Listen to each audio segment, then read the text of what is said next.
नमस्कार, आपका बहुत बहुत स्वागत है खरा सौदा में। मैं हूं सृष्टि शर्मा और मेरे साथ अभिषेक सत्यवतम और साथ ही आज शेषा जुड़ी हैं और अगले 2.5 घंटे हम आपके साथ बने रहेंगे। साथ ही बाजार पे क्या होनी चाहिए आपकी रणनीति ये भी समझेंगे और ढेर सारे हमारे एक्सपर्ट्स भी होंगे। नतीजों का सीजन और उनका reaction stock specific full swing में है। जबरदस्त एक्शन हम उस फ्रंट पे देख रहे हैं, उसके लिहाज से आज कौन से स्टॉक्स फोकस में रहेंगे ये भी समझेंगे। और जी हाँ, फ्राइडे की तैयारी करना शुरू हो जाइएगा। साथ ही अगले हफ्ते के लिए भी रणनीति पर चर्चा करेंगे। पर चलिए अब आगे बढ़ते हैं और सबसे पहले आपके सामने रख देते हैं वो 4 बड़े ट्रिगर्स जहां पर है बाजार की नजर। ग्लोबल बाजारों की बात करें तो वहां से मूड और माहौल ठीक ही देखने को मिल रहा है, क्योंकि कल हमने देखा कि डाउ जोन्स में बिकवाली तो रही पर बहुत ज्यादा हावी होती हुई नहीं दिखी। पर टेस्ला के मूव के चलते नैस्डैक में एक जबरदस्त बढ़त जरूर थी। गिफ्ट निफ्टी की बात करें तो वहां पर 24,450 के आसपास जो है वो आंकड़ा आते हुए दिखा है। साथ ही अक्टूबर महीने में अब तक कैश मार्केट में 97,205 करोड़ के जो है कैश मार्केट में एफआईएस ने बिकवाली कर दी है। अब ऐसे में आप देखेंगे तो रिकॉर्ड महीना रहा है एफआईएस की बिकवाली के लिए। अब एक्सपायरी के लिए भी बहुत ज़्यादा समय तो नहीं बाकी है। इसके अलावा नतीजों के लिहाज से आज ढेर सारे काउंटर्स फोकस में रहेंगे, जहां पे आईटीसी और जीसीपीएल के जो नतीजे रहे वो अनुमान के मुताबिक रहे और इंडसिंड बैंक के जो नतीजे थे वो कमज़ोर थे, कुछ एक डाउनग्रेड्स भी आए हैं। इसके बारे में भी चर्चा करेंगे। और आज नतीजों के लिहाज से कोल इंडिया, जेएसडब्ल्यू स्टील, बीपीसीएल, श्रीराम फाइनेंस और बीईएल पर रहेगी नजर।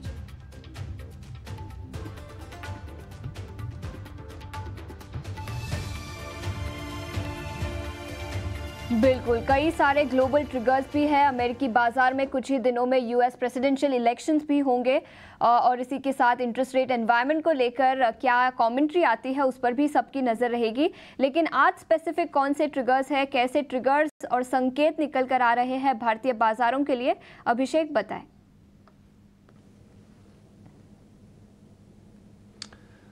आशीषा, good morning. Sister, good morning. देखिए, अगर हम ग्लोबल बाजारों की बात करें तो जो भी संकेत आ रहे हैं, अगर अच्छे आ रहे हैं तब तो हमारे किसी काम कैसे लग नहीं रहे हैं। बुरे आ रहे हैं तो ज़रूर उस पर हम रिएक्शन दे रहे हैं और ऐसा हमने कल के सत्र में भी देखा है बाजार में। कल की अगर हम अमेरिकी बाजारों की बात करें तो डाउ जोन्स में 140 अंकों की गिरावट है और लगातार चौथा सत्र हमने देखा बाजारों को गिरते हुए। नेस्डेक की बात करें, नेस्डेक में 140 अंकों के आसपास की तेजी रही और एसएनपी में 3 दिनों की गिरावट पर ब्रेक लगी है। नेस्डेक में जो तेजी की जो वजह रही उसके पीछे की जो रीजंस हैं वो ये हैं कि नतीजे बड़े ज़बरदस्त आए हैं। अनुमान से बेहतर ईपीएस आया है, अनुमान से बेहतर प्रॉफिट का आंकड़ा टेस्ला ने पोस्ट किया, लेकिन बाजारों को या फिर टेस्ला के निवेशकों के मूड को अपलिफ्ट करने का काम किया है एलन मस्क की कमेंट्री ने। उन्होंने कहा कि अगले साल में जो ग्रोथ होगी वो होगी 20 से 30% के आसपास की। एनालिस्ट का अनुमान था वो था 15% के आसपास के, यानी कि उससे करीब करीब आप मान लीजिए कि डबल, इतना ज़्यादा बुलिश उनका स्टेटमेंट आया है टेस्ला के ग्रोथ को लेकर। तो इसके चलते टेस्ला में 22% के आसपास की तेजी दिखी और ये 11 साल की सबसे बड़ी तेजी टेस्ला के शेयर में बनी है। डाउ में प्रेशर इसलिए रहा क्योंकि आईबीएम के नतीजे और बोइंग, यहाँ पर देखा कि ये शेयर प्रेशर में रहे और उसने डाउ जोन्स पर दबाव बनाने का काम किया है।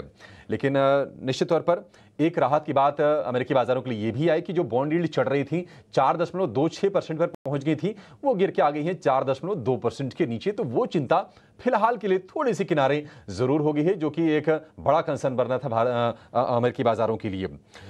इसके अलावा अगर हम बात करें कुछ और, अगर हम आंकड़ों की, इस हफ्ते अमेरिकी बाजार करीब करीब 2% नीचे हैं। S&P 500 की गिरावट है करीब 1% के आसपास की है। नेस्डेक में करीब आधे % के आसपास की नरमी है। आफ्टर मार्केट में भी बड़ा एक्शन हुआ है। कैपरी और टेपेस्ट्री, ये 2 स्टॉक हैं, लग्जरी गुड्स मेकर, ये दोनों कंपनीज हैं और इनकी मर्जर की बातचीत हो रही थी। कोर्ट में कहीं ये मर्जर की चीज अटक गई है और उसके चलते कैपरी में 48% की भारी गिरावट और टेपेस्ट्री में 12% का उछाल हमने देखा शेयर में। L3 हैरिस, स्केचर्स, ये नतीजों के दम पर 4 से 5% चढ़े हैं। एशियाई बाजारों से बात करें तो वहां से संकेत आज मिले जुले हैं। जापान को हालांकि अगर हम छोड़ दें तो बाकी बाजार थोड़ी तेजी दिखा रहे हैं। कोरिया के बाजार में आधे % के आसपास की तेजी है। हांगकांग और चीन में भी थोड़ी थोड़ी तेजी है और जापान के बाजार में गिरावट की वजह यह है कि वहां पर ना स्नैप इलेक्शंस होने हैं। आपको याद होगा कि हफ्ते भर 10 दिन पहले ही तो वहां पर नई सरकार आई है सत्ता में, लेकिन नई सरकार ही स्नैप इलेक्शंस करवा रही है ताकि और ज्यादा मेजोरिटी के साथ वो सत्ता में बने रहें। उसके पहले बाजार थोड़े से कॉशियस हैं, आधे % के आसपास की गिरावट हम निकेई में देख रहे हैं और महंगाई दर के आंकड़े भी वहां पर आए हैं। 6 महीने के निचले स्तर पर 1.8% का आंकड़ा है अक्टूबर का। तो ये मूड है एशियाई बाजारों का। क्रूड में हम देख रहे हैं कि थोड़ी सी नरमी आई है, फिर से भाव है $75 के नीचे और उसके पीछे की रीजन ये है कि यूरोप में कहीं ना कहीं डिमांड स्लो डाउन की भी चर्चाएं हो रही है। तो ये थोड़ा सा कह सकते हैं कि सेंटिमेंट को क्रूड के लिए कमजोर कर रही है। हालांकि अगर हम इजराइल, ईरान या फिर मिडिल ईस्ट में जो भी संघर्ष चल रहा है उसकी बात करें, वहां से कोई नया डेवलपमेंट निकल के नहीं आया है, वो एक राहत की चीज हमारे लिए जरूर है। गोल्ड लगातार मजबूत है, कल थोड़ी सी तेजी और उसमें दिखी है, $2740 के आसपास का हम गोल्ड का भाव देख रहे हैं। लेकिन बात यह है कि इतनी सारी बातों का लब्बो-लुआब क्या है, हमारे लिए क्या उसमें से टेक अवे है, क्योंकि FIs लगातार बिकवाली है। अगर आप वेटेज के लिहाज से देखेंगे तो बाजार के लिए 4-5 चिंताएं हैं। उसमें FIs की चिंता है, उसमें डिमांड की चिंता है, चीन वाली चिंता है, मिडिल ईस्ट की चिंता है, वैल्यूएशन वाली प्रॉब्लम है। लेकिन आप 90% वेटेज आप दे सकते हैं FIs की बिकवाली को, क्योंकि लगातार 1 लाख करोड़ रुपए से ज्यादा की बिकवाली FIs कैश मार्केट में कर चुके हैं और लॉन्ग होल्डिंग अभी भी है करीब करीब 35% के आसपास इंडेक्स फ्यूचर्स में। तो शायद गुंजाइश अभी है कि FIs थोड़ा सा माल अभी और बेच सकते हैं बाजार में। तो जी हाँ अभिषेक, जैसा कि आप हाईलाइट कर रहे थे कि FIs की जो बिकवाली है वो रुकने का नाम नहीं ले रही है कैश मार्केट में, और साथ ही अगर हम देखें तो इंडेक्स पर भी इसका थोड़ा बहुत प्रेशर ज़रूर है। पर अभिषेक, अब एक्सपायरी को बहुत ज़्यादा समय तो नहीं रह गया है, अब अगले हफ्ते ही एक्सपायरी है। पर ऐसे में जाते जाते जो फेस्टिव सीजन का जो मूड और माहौल था वो कहीं ना कहीं इम्पैक्ट ज़रूर हुआ है इस बिकवाली के चलते। पर अभिषेक, बिकवाली रुकने का नाम नहीं ले रही है, ऐसे में ये समझना काफ़ी इम्पोर्टेंट हो जाता है कि अब अगले हफ्ते के लिए किस तरीके की वो पोजीशनिंग कर रहे हैं।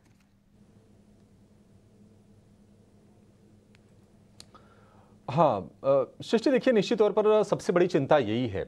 आप लॉन्ग होल्डिंग देखिए 35% के आसपास हैं और हम इंतजार ही करते रह गए। और हम ये इंतजार अभी नहीं कि हम 2-3 दिन से कर रहे हैं, हम इंतजार पिछले 10-12 दिन से कर रहे हैं, क्योंकि बीच में 1-2 दिन ऐसा आया कि आंकड़े थोड़े से FIs ही घटते हुए दिख रहे थे। लेकिन वो चिंता लगातार बाजार को परेशान कर रही है, फंड्स का आउटफ्लो।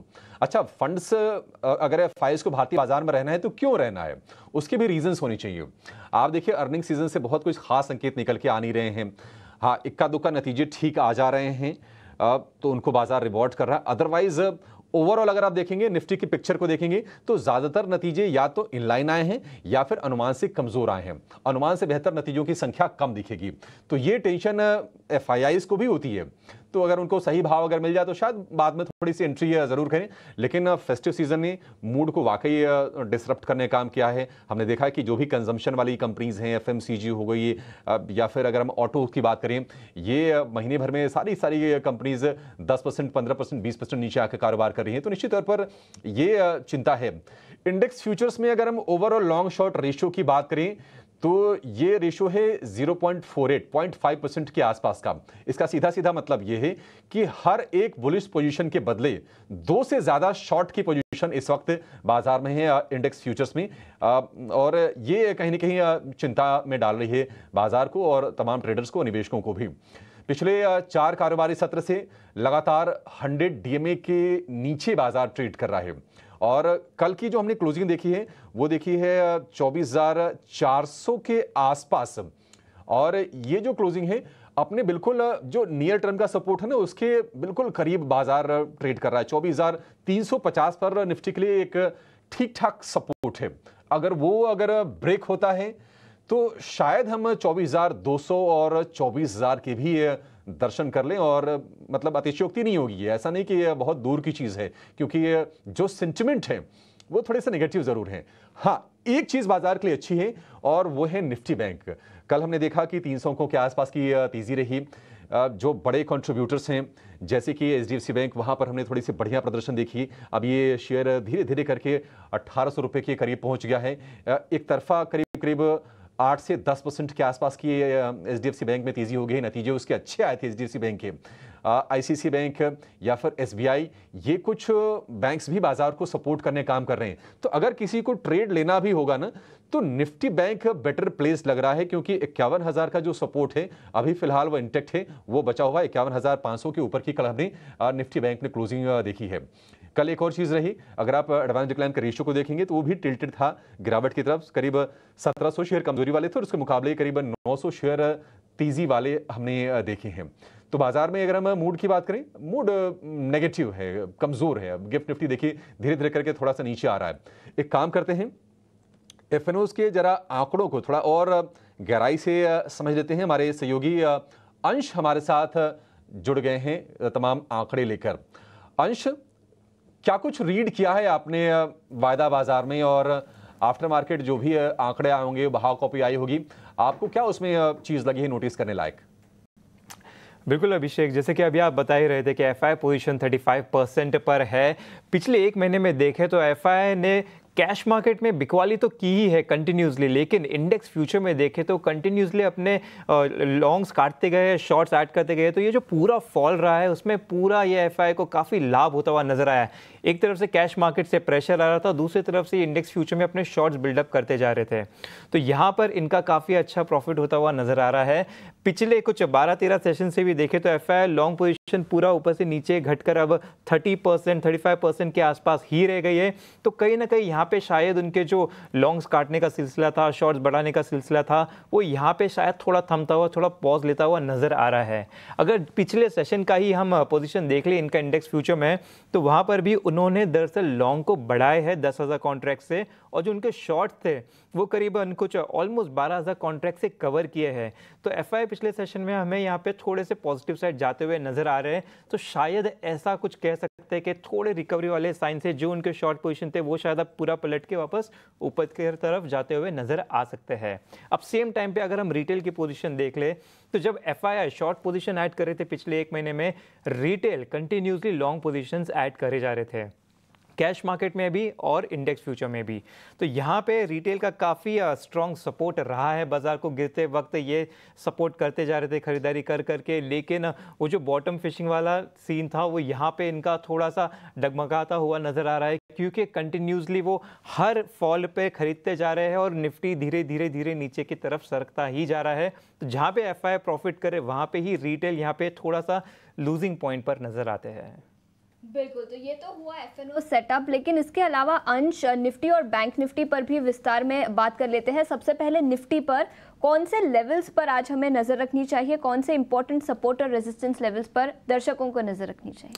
बिल्कुल, निफ्टी बैंक दोनों की बात करते हैं। निफ्टी से शुरुआत करें तो ट्यूसडे को मेन फॉल दिखा था हमें, कुछ 300 अंक का फॉल आया था, और जो 100 डे में बहुत इंपॉर्टेंट सपोर्ट था वो टूटता हुआ नजर आया था। अब अगर लेवल देखें तो सबसे पहला रेजिस्टेंस हमें ये 100 डीएमए का ही नजर आ सकता है, ये करीबन 24,600 का है। तो ये एक पहला अहम सेलिंग प्रेशर रेजिस्टेंस के तौर पे देखा जा सकता है। अगर हम इसे पार कर गए तो दूसरा रेजिस्टेंस फिर सीधे हमें 24,850 पर नजर आ सकता है। तो एक 250 पॉइंट्स का एक फ्री मूव दिख सकता है अगर हम इसे क्रॉस कर दें। अब ये 24,850 का वो ट्यूसडे का हाई लेवल है जिस दिन हमें मेन बिकवाली होती हुई नजर आई थी काफी स्ट्रांगली। नीचे की तरफ सपोर्ट देखें तो 24,300 का एक अच्छा रीसेंट सपोर्ट बना हुआ है, तो वहां पे थोड़ा सपोर्ट लेता हुआ नजर आ सकता है। अगर उसे भी हम तोड़ दे तो नीचे सीधे पुट राइटर्स बैठे हुए 24,100 पर, जहां पे हमें दूसरा अहम सपोर्ट नजर आ सकता है। साथ ही साथ निफ्टी बैंक की भी बात कर लेते हैं। निफ्टी बैंक अगर हम चार्ट ला सकते हैं स्क्रीन पे, तो आप देखिए जो हमने स्पेशल चार्ट बनाया है, पिछले कुछ 14-15 सेशन से निफ्टी बैंक लगातार 50 डीएमए के आसपास ही घूमता हुआ नजर आ रहा है। तो यहाँ पे एक बहुत ही स्ट्रॉन्ग कंसोलिडेशन बनता हुआ नजर आता है। सपोर्ट रेजिस्टेंस की बात करें तो यहाँ पे रेजिस्टेंस जो ट्यूसडे का हमने बताया बड़ा फॉल आया था 50 to 350 का, ये हाई लेवल था उस दिन का, तो वहां पे एक अहम रेजिस्टेंस हमें नजर आ सकता है। उसके ऊपर देखा जाए तो सीधे कुछ 500 पॉइंट बाद में 50 to 800 का नजर आता है, जहां पे कि एक गैप बना हुआ। तो जब भी गैप होता है वहां पे कहीं ना कहीं हमें स्ट्रॉन्ग एक्शन नजर आता है, तो वो दूसरे रेजिस्टेंस के तौर पे एक्ट कर सकता है। अब नीचे की तरफ सपोर्ट देखें तो 51,000 का जो साइकोलॉजिकल मार्क है वहां पे हमें काफी अच्छा सपोर्ट नजर आ सकता है, क्योंकि पिछले 11-12 सेशन से अगर देखें तो ये एक लेवल है जहां पे निफ्टी बैंक जब भी आ रहा है एक अच्छा खरीदारी दिखा रहा है, एक अच्छी यहां से एक बाइंग प्रेशर नजर आ रही है। तो अगर यहां पे आता है तो यहां पे एक बहुत ही अच्छी अपॉर्चुनिटी बन सकती है ऊपर की तरफ। अगर हम इसे तोड़ते हुए नीचे गए तो सीधे फिर 500 पॉइंट नीचे का फॉल, 50,500 का दूसरा अहम सपोर्ट जहां पे हमें थोड़ी सी बाइंग प्रेशर नजर आ सकती है। लेकिन 51,000 का बहुत अहम सपोर्ट है, अगर ये टूट जाता है तो कहीं ना कहीं फिर सेंटिमेंट जो कंसोलिडेशन हो रहा था वो थोड़ा नेगेटिव पार्ट पे जाता हुआ नजर आ सकता है। तो इन लेवल्स पर नजर रखें। ठीक है, बहुत बहुत शुक्रिया अंश। आज हमें एफएनओ में क्या कुछ डेटा बिल्डअप हो रहा है ये सभी चीज़ें विस्तार से बताने में, क्योंकि आज जो है काफ़ी इंटरेस्टिंग डे होने वाला है। क्योंकि कल अगर हम देखें तो इंडिया विक्स में 4% की गिरावट देखने को मिली, पर ऐसे गिरावट के माहौल में भी कोई भी जंप नहीं आया। निफ्टी 50 में भी लाल निशान में ही क्लोजिंग हुई और निफ्टी बैंक भी ऊपरी स्तरों से थोड़ा सा हल्का हुआ। तो ये थोड़ा सा इंटरेस्टिंग भी था देखना, और ये भी समझना काफ़ी इंपॉर्टेंट हो गया था कि एफएनओ में किस तरीके से वो अपनी पोजीशंस बना रहे हैं। क्योंकि आमतौर पर जब इंडिया विक्स गिरता है तो मार्केट में ऊपर की तरफ मूव आता है, पर वो कल नहीं हुआ। तो आज किस तरीके से एक्शन होता है, तो ऐसे में आपको की लेवल्स को ध्यान में रखना और भी इम्पॉर्टेंट हो जाता है। तो ये सभी फैक्टर्स हम फोकस में रखेंगे, पर इसी के साथ साथ आपको ये भी बता दें कि एफएनओ बैन में भी आज ढेर सारे काउंटर्स हैं, तो उनको भी एक बार आप नोट कर लीजिए। जहां पे आरती इंडस्ट्रीज, बंधन बैंक, एस्कॉट्स, कल इसमें भारी गिरावट हुई थी। इसके अलावा IEX, India mart, Manappuram, NMDC, earnings का कैंडिडेट PEL और साथ ही RBL बैंक, ये तमाम स्टॉक्स हैं जो कि एफएनओ की बैन लिस्ट में शामिल हैं। तो इन काउंटर्स को भी आप फोकस में रखिए। हमने जी हाँ ज़रूर समझा कि किस तरीके से जो है एफएनओ के डेटा बिल्डअप हो रहे हैं, साथ ही बैन में कौन से काउंटर्स हैं। पर आज नतीजों के लिहाज से कई सारे और स्टॉक्स पर भी आपको नज़र रखनी है, खासतौर पे इंडसइंड बैंक, जहाँ पे नतीजे जो हैं वो कमज़ोर भी आए। साथ ही अगर हम देखें तो तमाम पैरामीटर्स पे नतीजे कमज़ोर थे, पर प्रोविजंस में देखिए आप साल दर साल लगभग 80% से भी ज़्यादा की हमने बढ़त आती हुई देखी।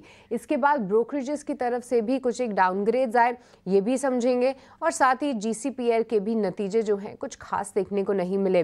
नतीजों के फ्रंट पे पेट्रोनेट, LNG, ये सभी काउंटर्स फोकस में रहेंगे। तो इन सब पर हम चर्चा ज़रूर करेंगे, पर आज के लिए जो है और भी कुछ तमाम काउंटर्स फोकस में रहेंगे, जिसमें कि कोल इंडिया भी शामिल है। अशेषा, आप क्या देख रही हैं? बिल्कुल, और कल कई सारे नतीजे आए थे निफ्टी पैक से, और आज 5 कंपनियों के नतीजे हैं निफ्टी से। याद रखिए, स्टील सेक्टर से JSW स्टील के नतीजे आज मार्केट आवर्स के बाद आएंगे, और स्टील सेक्टर में ऑलरेडी बहुत कुछ हो रहा है। चाइनीज इंपोर्ट्स बढ़ रहे हैं, तो मैनेजमेंट की कमेंट्री क्या निकल कर आती है उस पर सबकी नज़र रहेगी। इसके अलावा कोल इंडिया के भी नतीजे आएंगे, BEL, श्रीराम फाइनेंस, BPCL, तो कई सारी कंपनियों के निफ्टी के नतीजे आज आएंगे जिस पर सबकी नजर रहेगी। लेकिन इस बीच शरद अब हमारे साथ जुड़ चुके हैं। शरद, सबसे पहले बताएं कल जो नतीजे आए थे कैसे रहे और सभी स्टॉक्स कैसे रिएक्ट कर सकते हैं? जी बिल्कुल, सबसे पहले जो है अब 3 निफ्टी अर्निंग्स पे फोकस कर लेते हैं। और ITC की आंकड़े की बात करें तो यहाँ पे मिक्स सेट ऑफ नंबर्स देखने मिल रहे हैं। ओवरऑल देखा जाए तो रेवेन्यू बीट है, पैट और एबिडा इनलाइन देखने मिला है। हालांकि मार्जिन्स में मिस हुई है अगर आप स्टैंड अलोन नंबर्स देखें तो। इंपॉर्टेंटली जो FMCG बिजनेस है वहाँ पे लेकिन एक अच्छी आउट परफॉर्मेंस देखने मिली है अगर हम सिर्फ FMCG कंपनीज़ को कंपेयर करें तो। लेकिन ओवरऑल कंपनी का जो ज़्यादा वैल्यू आता है वो सिगरेट बिजनेस से आता है। हालांकि वहाँ पे मार्जिन से मार इसलिए पड़ी है क्योंकि जो आप कह सकते हैं टोबैको लीव्स की जो प्राइसिंग है उसमें बढ़ोतरी देखने मिली है, तो उसके कारण जो है मार्जिन्स में इम्पैक्ट आया। होटल बिजनेस में भी एक अच्छी स्ट्रेंथ मिली और अनुमान से बेहतर नतीजे आए हैं। But overall mix set of numbers आपको ITC देखने मिले हैं। कमज़ोर नतीजे देखने मिले इंडसइंड बैंक से। यहाँ पे NI पैट जो एस्टिमेट्स है उसको मिस किए हैं और एसेट क्वालिटी में भी डिटोरिएशन आया है। कंपनी अपने कॉन कॉल में कहा है कि जो एडवांस ग्रोथ है वो एक्सपेक्टेशंस के बिलो होने वाले हैं, 18 से 20% के नीचे आ सकते हैं विद साल 2025 में। तो ओवरऑल कमज़ोर नतीजे इंडसइंड बैंक के। NTPC के भी जो है वीक सेट ऑफ नंबर्स देखने मिलेंगे। कुछ हेडलाइन नंबर्स जो देखे आप फ्लैटिश देखने मिल रही है और कुछ वन ऑफ्स भी ज़रूर है, बट ओवरऑल वीक है। GCPL के largely inline set of numbers है। आप रेवेन्यू, एबिडा, पैट तीनों ले लीजिए। और ओवरऑल जो भारत का जो सेल्स वॉल्यूम ग्रोथ है वो लगभग 7% ईयर ऑन ईयर बेसिस पे ग्रोथ है। डिक्सन टेक के शानदार नतीजे देखने मिले हैं और यहाँ पे रेवेन्यू और एबिटा दोनों ही डबल हो गए हैं year on year basis growth पे, और मैनेजमेंट कमेंट्री भी जो है बहुत स्ट्रांग आई है, स्पेशली मोबाइल सेगमेंट को लेके। यूनाइटेड ब्रूअरीज की largely inline set of numbers है, जहाँ पे रेवेन्यू जो है अबव एस्टिमेट्स आया है, मार्जिन्स अबव एस्टिमेट्स आया है, लेकिन अगर वॉल्यूम की बात करें कंसोलिडेटेड बेसिस पे तो वहाँ पे जो है 5% का वॉल्यूम ग्रोथ आया और जो अनुमान था वो 7% का था। निप्पॉन लाइफ की बात करें तो यहाँ पे बहुत स्ट्रॉन्ग सेट ऑफ नंबर्स आए हैं, यहाँ पे इनकी AUM की ग्रोथ भी बहुत अच्छी हुई है, और जो इक्विटी AUM का जो मार्केट शेयर है वो ईयर ऑन ईयर बेसिस और सीक्वेंशियल बेसिस दोनों ही बेसिस पे जो है स्ट्रेंथ दिखाया है। आखिरी स्टॉक अर्निंग स्पेसिफिक साइंट रहेगा। यहाँ पे सीक्वेंशियली देखें तो मार्जिन्स में लगभग 60 बेसिस पॉइंट्स का जो है इंक्रीज देखने मिला है, और ऑर्डर फ्लो में भी जो है अच्छा बुलिश कमेंट्री मैनेजमेंट का देखने मिला है। Overall strong set of numbers आए हैं। ठीक है, तो ये तमाम नतीजे हैं जिसके दम पर आज इन शेयरों में रिएक्शन दिखेगा भी। डिक्सन के ज़बरदस्त नतीजे हैं, आय और कामकाजी मुनाफा यानी कि एबिटा दोनों के दोनों डबल हो गए हैं, मार्जिन पर थोड़ा सा प्रेशर है। और इसके अलावा साइंट हम देख रहे थे कि कल ये रिएक्ट कर रहा था, नतीजों से पहले तेज़ी दिखा रहा था शेयर, ये इसके नंबर आए हैं मजबूत, और रेवेन्यू में 10% का, और पैट की बात करें यानी कि मुनाफे की बात करें उसमें 26% के आसपास का उछाल है, और मार्जिन भी बेहतर लग रही है। लेकिन मार्जिन का जो चिंता है ना वो है आरटीसी में, और आरटीसी समेत जो तमाम जो कंजम्पशन वाली कंपनीज हैं वहाँ पर ये चिंता थोड़ी सी हावी होती हुई दिख रही है। देखते हैं आरटीसी में आज किस तरह का रिएक्शन आता है। लेकिन आपको करना यही है कि बाजार में जब ना इंडेक्स को फिलहाल आप छोड़ दीजिए, जहाँ नतीजे बढ़िया आ रहे हो, ठीक आ रहे हो, उन पर फोकस कीजिए, और उन्हीं में आपके लिए मौके बनेंगे अभी नतीजों के चलते ही। स्टॉक स्पेसिफिक भी अगर अप्रोच रखना है तो। लेकिन शरद के पास फिर से चलेंगे। शरद, खबरें कौन सी आई हैं बड़ी, जरा ये बता दीजिए, स्टॉक्स न्यूज़ क्या है आज के लिए? शरद, ठीक है, शरद के पास चलते हैं। लेकिन आज अगर हम नतीजों की बात करें तो लंबी लिस्ट है। निफ्टी के 5 नतीजे आएंगे, एफएनओ के 9 नतीजे आएंगे, और हालांकि चिंता इस बात की ज़रूर रही है कि अभी तक के जो नतीजे आए हैं वो बाजार में जोश भरने काम नहीं कर पाए हैं। जहां नतीजे अच्छे आ रहे हैं, देखिए उनको ना, मतलब आईटी में अगर आप देख लीजिए, कोफोर्ज हो गया या फिर परसिस्टेंट हो गया, ये गजब के रफ्तार से दोनों के दोनों शेयर चले। कोफोर्ज में तो हमने कल भी तेजी देखी परसों के बड़े मूव के बाद। आज निश्चित तौर पर मिड कैप आईटी में साइंट फोकस में निश्चित तौर पर रहने वाला है ये शेयर। शरद बताइए, खबरों वाले शेयर्स कौन से हैं आज के लिए? बिल्कुल अभिषेक, सबसे पहले 361 वेल्थ एसेट मैनेजमेंट फोकस में रहेगा। 2250 करोड़ रुपए का QIP खुल रहा है, और जो इंडिकेटिव प्राइस आ रहे हैं सोर्सेज से पता चला है वो 1013 रुपीज़ यानी कि 2% डिस्काउंट पे आ रहा है। कोरोमंडल इंटरनेशनल, इनके नतीजे भी स्ट्रॉन्ग आए सिक्वेंशियली, और कंपनी ने कैपेक्स प्लान्स अनाउंस कर लिए हैं। लगभग 700 करोड़ का जो है ये टोटल कैपेक्स प्लान रहेगा, जहाँ पे ये ग्रैन्यूल्स और जो फंगिसाइड्स की जो प्रोडक्शन है उसमें अपनी कैपेसिटी को बढ़ाने वाले हैं। तीसरा stock sentimentally positive news flow है एक्सिस बैंक के लिए। यहाँ पे RBI ने अप्रूवल दे दी है, जहाँ पे अमिताभ चौधरी को रीअपॉइंट किया जाएगा MD और CEO बैंक को। और आखिर में जोमेटो की बात करेंगे, जहाँ पे स्विगी ने जो है अपनी IPO वैल्यूएशन को कम कर दी है। लगभग टारगेटिंग अब कर रहे हैं 12.5 to 13.5 बिलियन डॉलर्स। आगे जो एस्टिमेट्स था अनलिस्टेड शेयर से हमने कैलकुलेट किया, वो लगभग 15 to 18 बिलियन डॉलर आ रहा था, यानी कि 10 से लेके 15% तक जो IPO का साइज़ है वो स्विगी कम कर चुका है। ये सोर्सेज से आ रही है, और रिपोर्ट्स ये भी सजेस्ट कर रही है कि जो लिस्टिंग है वो सेकेंड वीक ऑफ नवंबर में देखने मिल सकती है। और ऑफ कोर्स IPO की बात करें तो यहाँ पे जो है एफकॉन्स इंफ्रास्ट्रक्चर IPO के बारे में बात करूँगा। लगभग 1620 करोड़ रुपए उन्होंने जो है रेज़ किए हैं एंकर इन्वेस्टर्स से। और इसमें अगर बड़े नाम की बात करें तो आज जो है इनाम holdings, trust mutual fund, quant mutual fund, Helios mutual fund, black rock, Fidelity जैसे बड़े दिग्गज प्लेयर्स जो है इस एंकर बुक में पार्टिसिपेट किए हैं। और आज जो है IPO खुल रहा है, और ये क्लोज होगा अक्टूबर 29 को। जो टेंटेटिव लिस्टिंग डेट है नवंबर 4 को रहेगा, और ओवरऑल टोटल इशू साइज़ ये लगभग 5430 करोड़ रुपए का रहेगा। ये कंपनी में बता दूं शापूरजी पालनजी ग्रुप का कंपनी है। शुक्रिया शरद, ये पूरी लिस्ट सामने रखने के लिए तो हमने समझा कि कहाँ पर आए हैं नतीजे, और खबरों के लिहाज से आज कहाँ पे दिख सकता है एक्शन। पर चलिए अब आगे बढ़ेंगे और समझ लेते हैं कि आज ब्रोकरेजेस की रिपोर्ट कौन से काउंटर्स पर आई हैं, कहाँ रखनी है आपको नज़र। और वरुण हमारे साथ जुड़ चुके हैं ये पूरी लिस्ट के साथ। गुड मॉर्निंग वरुण, बताइए कहाँ पे हैं रिपोर्ट्स? Good morning. तो शुरुआत करूंगा कंजम्पशन स्टॉक्स के साथ, और यहाँ पे सबसे पहले ITC, जहाँ पे गोल्डमैन की रिपोर्ट है, और इन्होंने खरीदारी की सलाह दी है। प्राइस टारगेट को बढ़ाया है, हालांकि कोई बहुत बढ़ोतरी नहीं है, लेकिन 515 से बढ़ा के 525 का किया है। इनका कहना है कि कंजम्पशन एनवायरनमेंट जो है थोड़ा टफ है और उस बीच में कंपनी ने अच्छा डिलीवर किया है। खासकर सिगरेट कारोबार अगर आप देखेंगे तो वहाँ पे कंपनी की ग्रोथ अच्छी रही है। एफएमसीजी कारोबार वहाँ पे मार्जिन थोड़े बहुत प्रेशर में रहे हैं, लेकिन एग्री कारोबार अगर आप देखेंगे तो वहाँ पे भी स्ट्रॉन्ग क्वार्टर देखने मिला है। पेपर का कारोबार थोड़ा बहुत वीकनेस वहाँ पे थी, तो हर एक कारोबार को इन्होंने अपने हिसाब से जज किया है और उसके बेसिस पे प्राइस टारगेट बढ़ाए हैं। गोदरेज कंज्यूमर्स गोल्डमैन की रिपोर्ट यहाँ पे भी है, खरीदारी की सलाह, हालांकि प्राइस टारगेट काटे हैं 1525 से काट के 1500 का दिया है। इनका कहने की जो ओवरऑल वॉल्यूम ग्रोथ है वो इंडस्ट्री बीटिंग वॉल्यूम ग्रोथ है। कुछ बिजनेसेस में ग्रीन शूट भी देखने मिल रहा है, लेकिन इंडिया का मार्जिन जो है आगे जाकर प्रेशर में रह सकता है, क्योंकि पाम ऑयल का इन्फ्लेशन जो है वो कहीं ना कहीं इसको इम्पैक्ट करेगा। जेपी मॉर्गन की रिपोर्ट कोलगेट पे है, न्यूट्रल का कॉल है, प्राइस टारगेट काटा गया है 3450 से काट के 3300 का दिया है। बेसिकली इनका कहना है कि मार्जिन अगर आप देखेंगे तो थोड़े बहुत मिस देखने मिले और डिमांड आउटलुक जो है थोड़ा बहुत कॉशियस है। इंडसइंड बैंक जेफरीज ने यहाँ पे खरीदारी की सलाह दी है, लेकिन लक्ष्य काटा है 1750 से काट के 1470 का दिया है। एसेट क्वालिटी थोड़ी बहुत वीक है और जो प्रोविजन कंपनी ने किए हैं उसके चलते मुनाफा थोड़ा बहुत गिरा है कंपनी का, ये एक दिक्कत की बात है और शायद सेकंड हाफ में आपको और प्रेशर भी देखने मिल सकता है, ये इनका कहना है। अर्निंग्स एस्टिमेट को काटा है इन्होंने। वहीं इन्वेस्टेक ने भी होल्ड की सलाह दी है इंडसइंड बैंक पे, लेकिन अपना लक्ष्य इन्होंने भी घटा दिया है, 1560 से घटा के 1410 का दे रहे हैं। डिक्सन की बात करें तो यहाँ पे इन्वेस्टेक की रिपोर्ट खरीदारी की सलाह है, प्राइस टारगेट बढ़ाए हैं 12,700 से बढ़ा के 15,900 का ये दे रहे हैं। इनका कहना है कि स्टडी क्वार्टर देखने मिला और आगे भी अगर आप देखेंगे तो जिस तरह से कंपनी विस्तार कर रही है उसका भी फ़ायदा कंपनी को मिलेगा।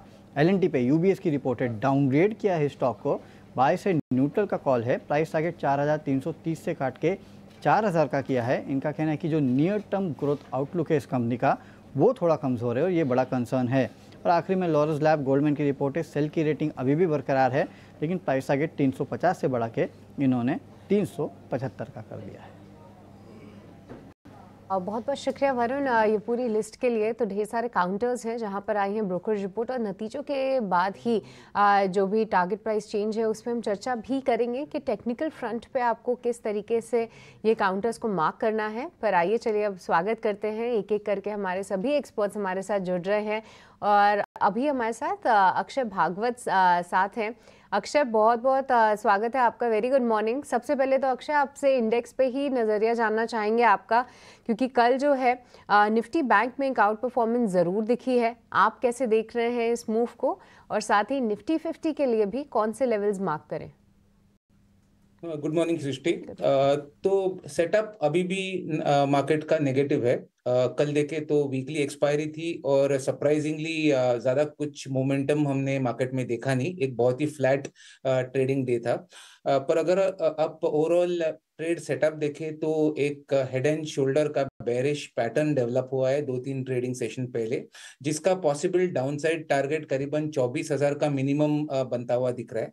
ये पैटर्न निगेट करने के लिए निफ्टी को कम से कम 25,000 ब्रेक करना पड़ेगा, तो बहुत दूर की बात है कि 25 ब्रेक करे और पैटर्न निगेट हो। फिलहाल एक नेगेटिव सेटअप से डील कर रहे हैं और जो इंट्राडे अगर आप लेवल देख रहे हैं तो 24,650 ये एक बहुत ही अहम शॉर्ट इंट्राडे से कैरी फॉरवर्ड ट्रेडर्स के लिए एक रेजिस्टेंस जोन है और डाउन साइड में अभी तक 24,000 एक सपोर्ट जोन है। तो एक नेगेटिव आउटलुक है अभी तक निफ्टी में।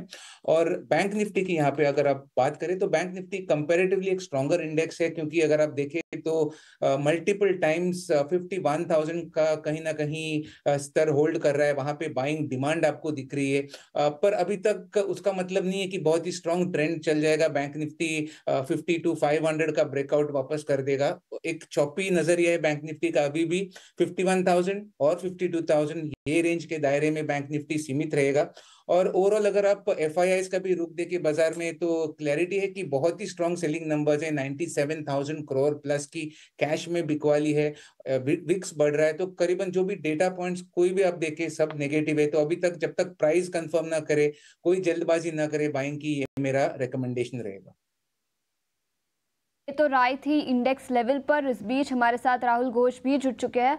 शुक्रिया समय निकालकर ईटीना स्वदेश के साथ जुड़ने के लिए। राहुल, सबसे पहले आपसे पूछना चाहूंगी स्टॉक स्पेसिफिक आइडियाज क्या रहेंगे आज के लिए? तो एक लॉन्ग साइड पे और एक शॉर्ट साइड पे। शॉर्ट साइड की पहले बात करते हैं। दोनों कंडीशनल बाय और सेल रहेंगे, बिकॉज डाउन साइड का potential, I agree with my colleague, अभी भी है, बट अपसाइड का पोटेंशियल अनफॉर्चुनेटली 25,250 जब तक निफ्टी क्रॉस करता है अपसाइड पोटेंशियल नहीं दिख रहा है मार्केट में।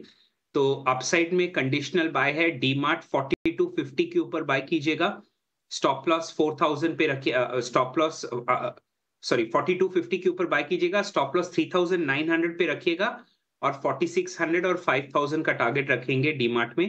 दूसरा शॉर्ट साइड पे एयू बैंक है, एयू बैंक 638 के नीचे शॉर्ट कीजिएगा, स्टॉप लॉस 645 रखिएगा और टारगेट 627 होगा। तो एयू बैंक में शॉर्ट और डीमार्ट में लॉन्ग। ठीक है, डीमार्ट में लॉन्ग है, यानी कि एवेन्यू सुपरमार्ट्स में 4600 रुपये तक के टारगेट से और 3900 रुपये का आपको स्टॉप लॉस लगा के चलना है। एयू स्मॉल फाइनेंस बैंक में शॉर्ट की रिकमेंडेशन है राहुल जी की तरफ से। Rahul ji good morning. अक्षय जी गुड मॉर्निंग। आप बताइए आपकी तरफ से क्या रिकमेंडेशन है? लॉन्ग, एक शॉर्ट, यही रिकमेंडेशन है या फिर दोनों शॉर्ट के सौदे हैं? गुड मॉर्निंग अभिषेक। तो लॉन्ग और शॉर्ट का एक कॉम्बिनेशन रहेगा, क्योंकि बाजार एक तरफा वन वे ब्रेक हुआ है और कहीं ना कहीं बैक ऑफ द माइंड है कि हल्की सी रिकवरी अगर आ गई, क्योंकि कल आप डे ट्रेडिंग में देखे मार्केट ब्रेड कहीं ना कहीं सुधर रहा था।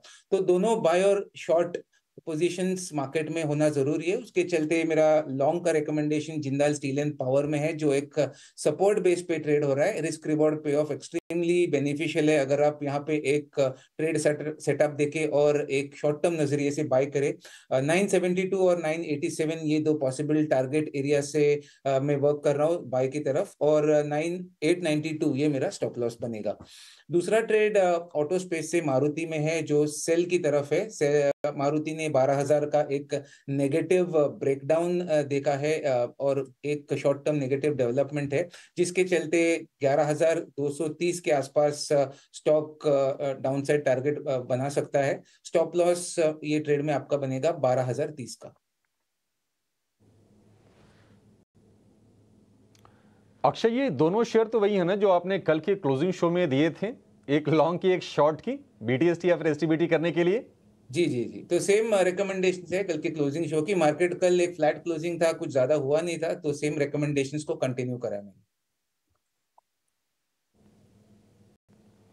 ठीक है, सेम रिकमेंडेशन है। अगर आपने कल ये सौदे लिए होंगे अक्षय जी के रिकमेंडेशन पर तो उसमें आप बने रहिएगा, नहीं लिए हैं तो आप फ्रेश इसमें अप्रोच आप ले सकते हैं। मारुति में सेल के रिकमेंडेशन है 11232 के टारगेट के लिए और 12034 के स्टॉप लॉस के साथ, और जेएसपीएल में खरीदारी की सलाह है अक्षय जी की तरफ से। तो एक लॉन्ग और एक शॉर्ट हो गया अक्षय जी की तरफ से भी। तो दो सौदे, 2 लॉन्ग के और 2 शॉर्ट के।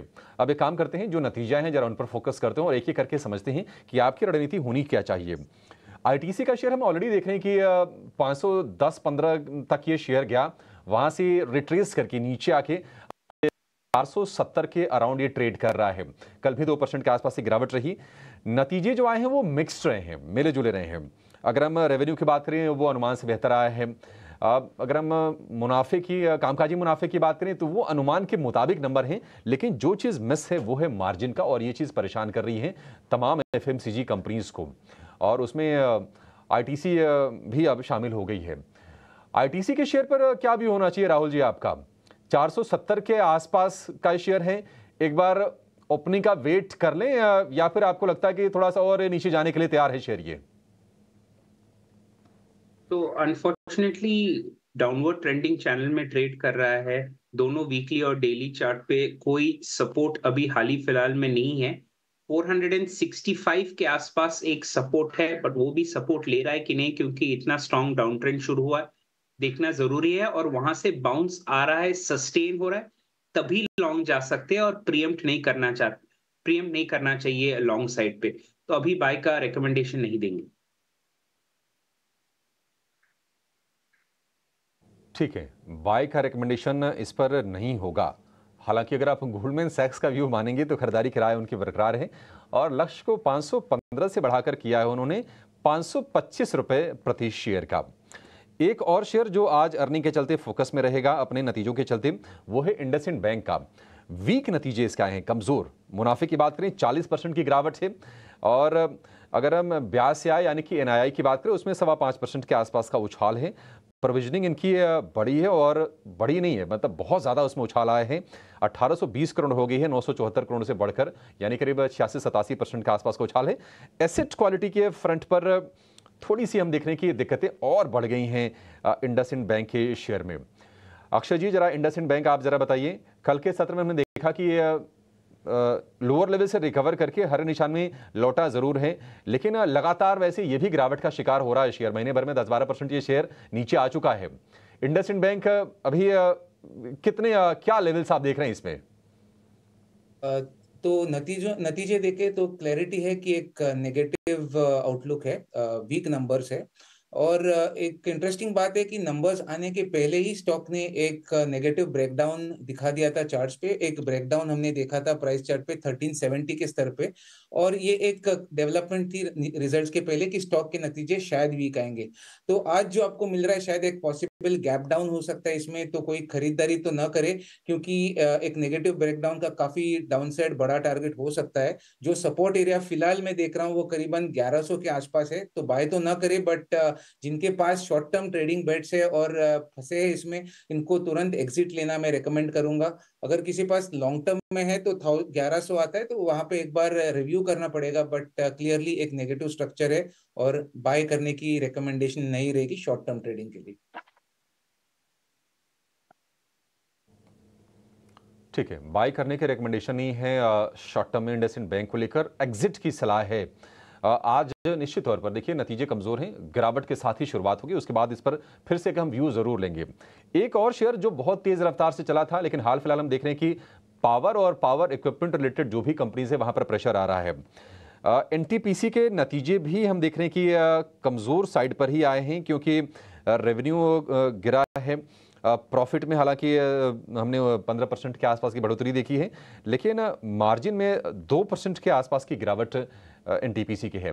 एनटीपीसी 450 के आसपास का भाव था, गिरते गिरते 400 रुपए के आसपास का शेयर है, 410 रुपए के आसपास का भाव है।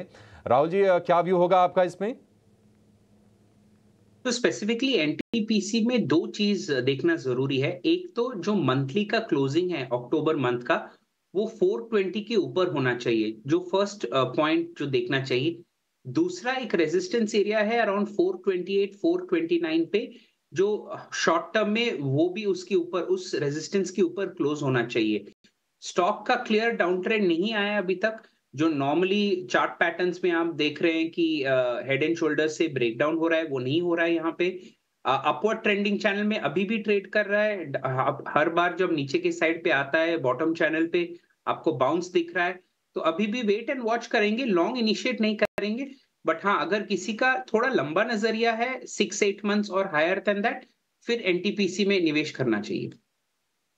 ठीक है, तो 6 महीने का अगर आपका नज़रिया है तो एनटीपीसी एक बेहतर विकल्प रह सकता है। जी हाँ, हाल फिलहाल कुछ एक पावर काउंटर्स ज़रूर जो हैं कमज़ोर होते हुए नज़र आए हैं, पर ऐसे काउंटर्स पे गिरावट में खरीदारी के मौके ढूंढे। एनटीपीसी उनमें से एक कैंडिडेट भी साबित हो सकता है। एक और स्टॉक जो कि आज फोकस में रहेगा वो है एलएनटी का शेयर, क्योंकि यहाँ पर आज यूबीएस का डाउनग्रेड आया है, क्योंकि एलएनटी भी एक ऐसा दिग्गज है जो कि एक पोर्टफोलियो स्टॉक ज़रूर है और साथ ही कई सारे म्यूचुअल फंड्स का भी इसमें भारी भरकम एक्सपोजर है। पर राहुल, आपसे समझना चाहेंगे एक बार कि एलएनटी के लिए कौन से लेवल्स इंपॉर्टेंट है, क्योंकि यूबीएस ने तो अपने जो लक्ष्य हैं वो 4330 से घटाकर 4000 कर दिए हैं और रेटिंग भी डाउनग्रेड की है। पहले खरीदारी की राय दे रहे थे, अब न्यूट्रल हो गए हैं ये इस पर्टिकुलर स्टॉक में। बट आप कैसे देख रहे हैं टेक्निकल फ्रंट पे, क्योंकि कुछ दिनों से ये स्टॉक में भी मोमेंटम थोड़ा सा फिजल आउट जरूर हुआ है। तो एलएनटी में आप नोटिस करेंगे 5 बार एक ही पैटर्न हुआ है कि 3800 के ऊपर जाता है स्टॉक और एक सेलिंग स्टार्ट होता है, और वो सेलिंग बहुत शार्प होता है। 5 टाइम्स बिल्कुल सेम पैटर्न हुआ है, with the additional caveat that इस बार 3620 के आसपास भी एक सप्लाई जोन था जहां से बहुत ही शार्प डाउन मूवमेंट आया है। आप करंट मार्केट प्राइस जो 3440 के आसपास चल रहा है, उससे अगर ऊपर जाना है स्टॉक को तो 3550 पे एक सप्लाई लेवल है, 3650 पे सप्लाई लेवल है, 3750 पे भी सप्लाई लेवल है। तो इस स्टेज पे बाय करना मुनासिब नहीं लगता है। अगर थोड़ा बाउंस होता भी है, ये तीनों पॉइंट पे रेजिस्टेंस खाएगा और साइडवेज या बहुत ही स्लो अप मूव होगा। तो both from the time value of money as well as price value of money, यहाँ पे एलएनटी लॉन्ग रिकमेंड नहीं करेंगे। मौजूदा स्तरों से एलएनटी को लॉन्ग नहीं करना है, इस पर आप फोकस रखें। पर एक और काउंटर फार्मा स्पेस से वो है लॉरस लैब, क्योंकि कल जो है मार्केट क्लोज होने के आसपास ही इसके नतीजे आए थे। गाइडेंस जो है कंपनी ने अपनी मेंटेन की है, और ये स्टॉक इसलिए भी फार्मा स्पेस से इंटरेस्टिंग है क्योंकि एक तो देखिए कई दिनों के बाद हाल फिलहाल कुछ एक फार्मा काउंटर्स में मोमेंटम रहा था कल के सत्र में, और लॉरस लैब जो कि एक ऐसी कंपनी है जिसके नतीजे कई समय से निराश करते हुए दिखे हैं, अब जो नतीजे रहे हैं वो इतने अच्छे तो नहीं रहे, बट इस मार्केट सेटअप में, इस एनवायरनमेंट में नतीजे ठीक ठाक लाना, साथ ही गाइडेंस को मेंटेन करना, ये थोड़ा बहुत पसंद ज़रूर आ रहा है ब्रोकरेजेस को। अगर आप देखें तो यहाँ पर गोल्डमैन सैक्स ने अपने हल्के से लक्ष्य बढ़ाए हैं, हालांकि बिकवाली की राय भी बरकरार है। और मैं कुछ एक और ब्रोकरेज के नोट्स भी देख रही थी, वहाँ पर भी उन्होंने अपने थोड़े बहुत टारगेट प्राइस बढ़ाए हैं। एक बार अक्षय आपसे समझना चाहेंगे कैसे देख रहे हैं आप इस स्टॉक को। कल नतीजों के बाद हल्का वॉलेटाइल जरूर हुआ था, पर 450 के लेवल को काफी मजबूती के साथ होल्ड किया हुआ है इसने। जी, तो इस बार आप नतीजे देखें तो 10 में से 7 स्टॉक में काफी बुरी पिटाई हुई है नतीजों के बाद, और ये भी इन लाइन विद एक्सपेक्टेशंस होने के बावजूद। तो आपको बहुत ही सतर्क रहना है स्टॉक्स में, और स्पेशली लॉरस लैब्स की बात करें तो एक ट्रेंड लाइन सपोर्ट है स्टॉक में, जो एक बहुत ही अहम सपोर्ट बनेगा 430 और 440, ये एरिया एक सपोर्ट एरिया है। तो आज कैसे खुलता है, इनिशियल फर्स्ट आवर में रिएक्शन क्या होता है, ये देखना बहुत जरूरी है। मैं कहूंगा एक कंडीशनल बाय बनाए, जिनको बाय करना है कम से कम 460 के ऊपर, जो अप्रोक्सीमेटली कल का हाई पॉइंट था, उसको क्रॉस करे तो एक पॉजिटिव सिग्नल रहेगा। उस केस में थोड़ी सी आपको बाउंस बैक दिख सकती है, जिसके चलते 480 छू सकता है स्टॉक। नहीं ओपन होता ऊपर और फ्लैट रहता है, या 440-30 में आता है, तो आपको स्ट्रिक्ट स्टॉप लॉस मेंटेन करना है, जो रहेगा 425 का। तो जिनकी ऑलरेडी बाइंग पोजीशंस है, 425 का स्टॉप लॉस स्ट्रिक्टली मेंटेन करके स्टॉक को होल्ड करें। 425 का जो स्टॉप लॉस है, ऐसे में आपको ये पर्टिकुलर स्टॉप लॉस मेंटेन करना है। फिलहाल जो है वो होल्ड ज़रूर कर सकते हैं। पर अक्षय, इसी के साथ कोई और फार्मा स्टॉक जो कि आपको पसंद आ रहा हो, क्योंकि कल मैं देख रही थी लुपिन में एक अच्छे टिक्स थे, साथ ही सिप्ला में भी थोड़ी बहुत बढ़त ज़रूर रही। लुपिन, सिप्ला, कोई या फिर अन्य लार्ज कैप फार्मा काउंटर जिस पे नज़र रखनी चाहिए? लुपिन का सेटअप अभी भी स्ट्रांग है। अगर आप थोड़ा लॉन्गर टर्म चार्ट्स देखें, मंथली चार्ट्स देखें, तो स्टॉक ने 2-3 महीने पहले एक जो all time high swing high था, उसको ब्रेक करा था। वो अभी सपोर्ट बन चुका है, वो लेवल है करीबन 2060 के आसपास। तो अगर आप माइक्रो चार्ट्स में जूम इन करेंगे तो कल एक bullish engulfing pattern daily candle हमने देखा था, जो एक शॉर्ट टर्म बुलिश डेवलपमेंट है। तो लुपिन एक पॉसिबल स्ट्रॉन्ग सेटअप वाला कैंडिडेट दिख रहा है फार्मा स्पेस में, जिसमें बढ़त आपको शॉर्ट टर्म में देखने को मिल सकती है। तो आप बाय कर सकते हैं with stop loss of 2052। Recovery या करंट लेवल से स्टॉक गेन करेगा तो 2267 के शॉर्ट टर्म टारगेट्स बनेंगे। तो फिलहाल लुपिन का एक पॉजिटिव सेटअप है। नजर रखिए। और देखिए, ये स्टॉक इसलिए भी इंटरेस्टिंग हो जाता है क्योंकि ऊपरी स्तरों से इसमें करेक्शन ज़रूर आया, बट अपने अच्छे सपोर्ट लेवल्स के आसपास ये होल्ड करने में सक्षम है फिलहाल। और साथ ही सेटअप भी पसंद आ रहा है अक्षय को, तो इस काउंटर पर आज भी हमारी नजर रहेगी। पर चलिए, और अब इस बीच हमारे साथ वृद्धि इन्वेस्टमेंट्स के विवेक कारवा भी जुड़ चुके हैं। विवेक, शुक्रिया समय निकालकर जुड़ने के लिए। सबसे पहले नतीजों की बात करते हैं। अब तक दूसरी तिमाही के नतीजे अक्रॉस द बोर्ड सभी सेक्टर से कमज़ोर रहे हैं। रिटेल की बात करें तो डिमांड कमेंट्री डीमार्ट की काफ़ी कमज़ोर थी। ऑटो सेक्टर से बजाज ऑटो ने भी अपनी गाइडेंस घटाई। इसी के साथ एफएमसीजी सेक्टर से HUL, Nestle, across the board सभी सेक्टर्स के नतीजे और डिमांड एनवायरनमेंट पर सभी कंपनियों का नज़रिया काफ़ी नेगेटिव है। आपकी क्या राय बनेगी दूसरी तिमाही के नतीजों की, और आउटलुक कैसा रहेगा second half of the year के लिए? गुड मॉर्निंग सबको। देखिए, ये जो क्वार्टर था ये ओवरऑल एक्सपेक्टेड था कि अगर 15% से ज्यादा ओवरऑल एवरेज रिटर्न्स आ जाता है तो बहुत अच्छा रिटर्न्स होगा। और एज एक्सपेक्टेड रिजल्ट्स ज्यादातर या तो म्यूटेड थे या फिर बिलो एक्सपेक्टेशंस भी थे।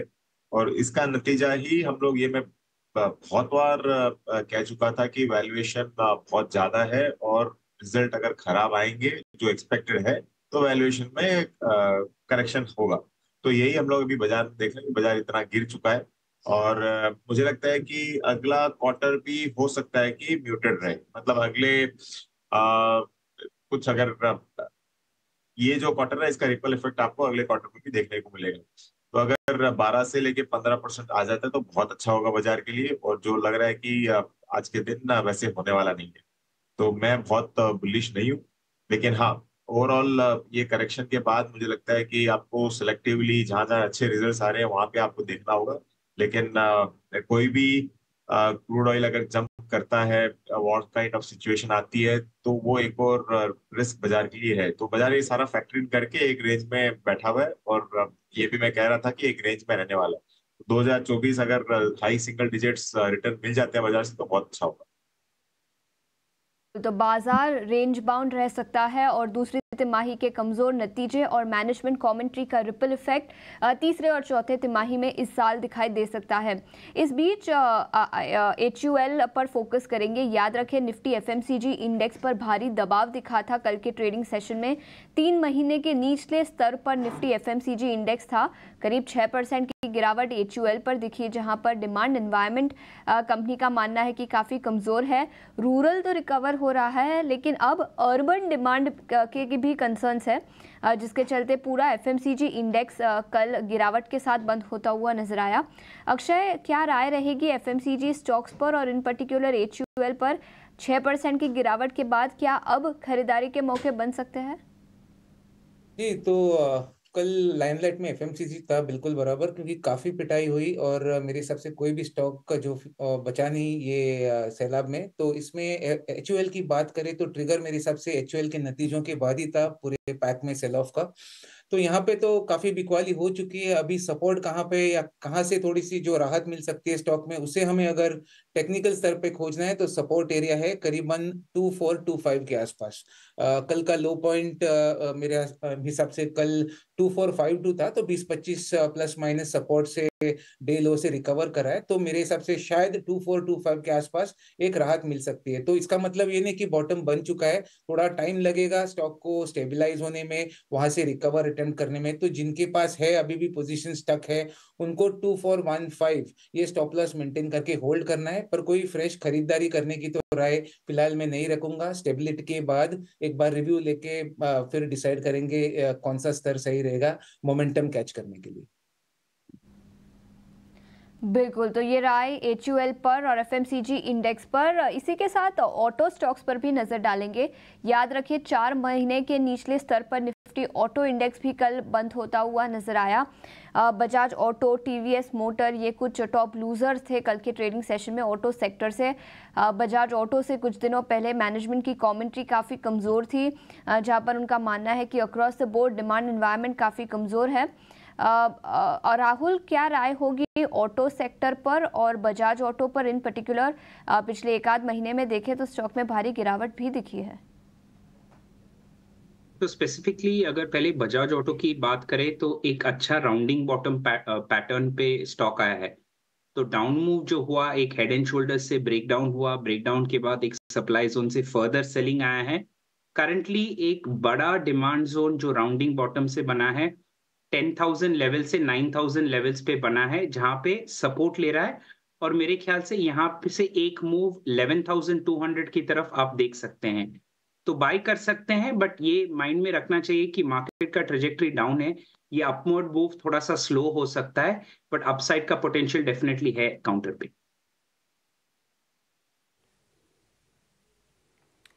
ठीक है, बजाज ऑटो को लेकर ये कल हमने देखा कि सीमेंट वाले शेयर चल रहे थे, उसमें अल्ट्राटेक में हमने तेजी देखी, ग्रासी में तेजी देखी, JK लक्ष्मी सीमेंट का शेयर चल रहा था, श्री सीमेंट चला।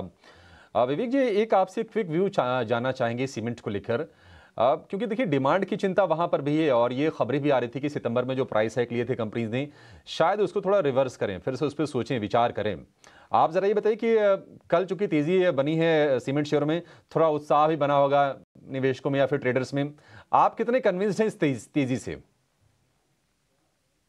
मैं एक्चुअली इन सब स्टॉक्स में बीच में काफी रैली आ चुकी थी, और आज का जो वैल्यूएशन है उसमें एक आध कंपनी मुझे अच्छी लगती है जैसे ACC वगैरह।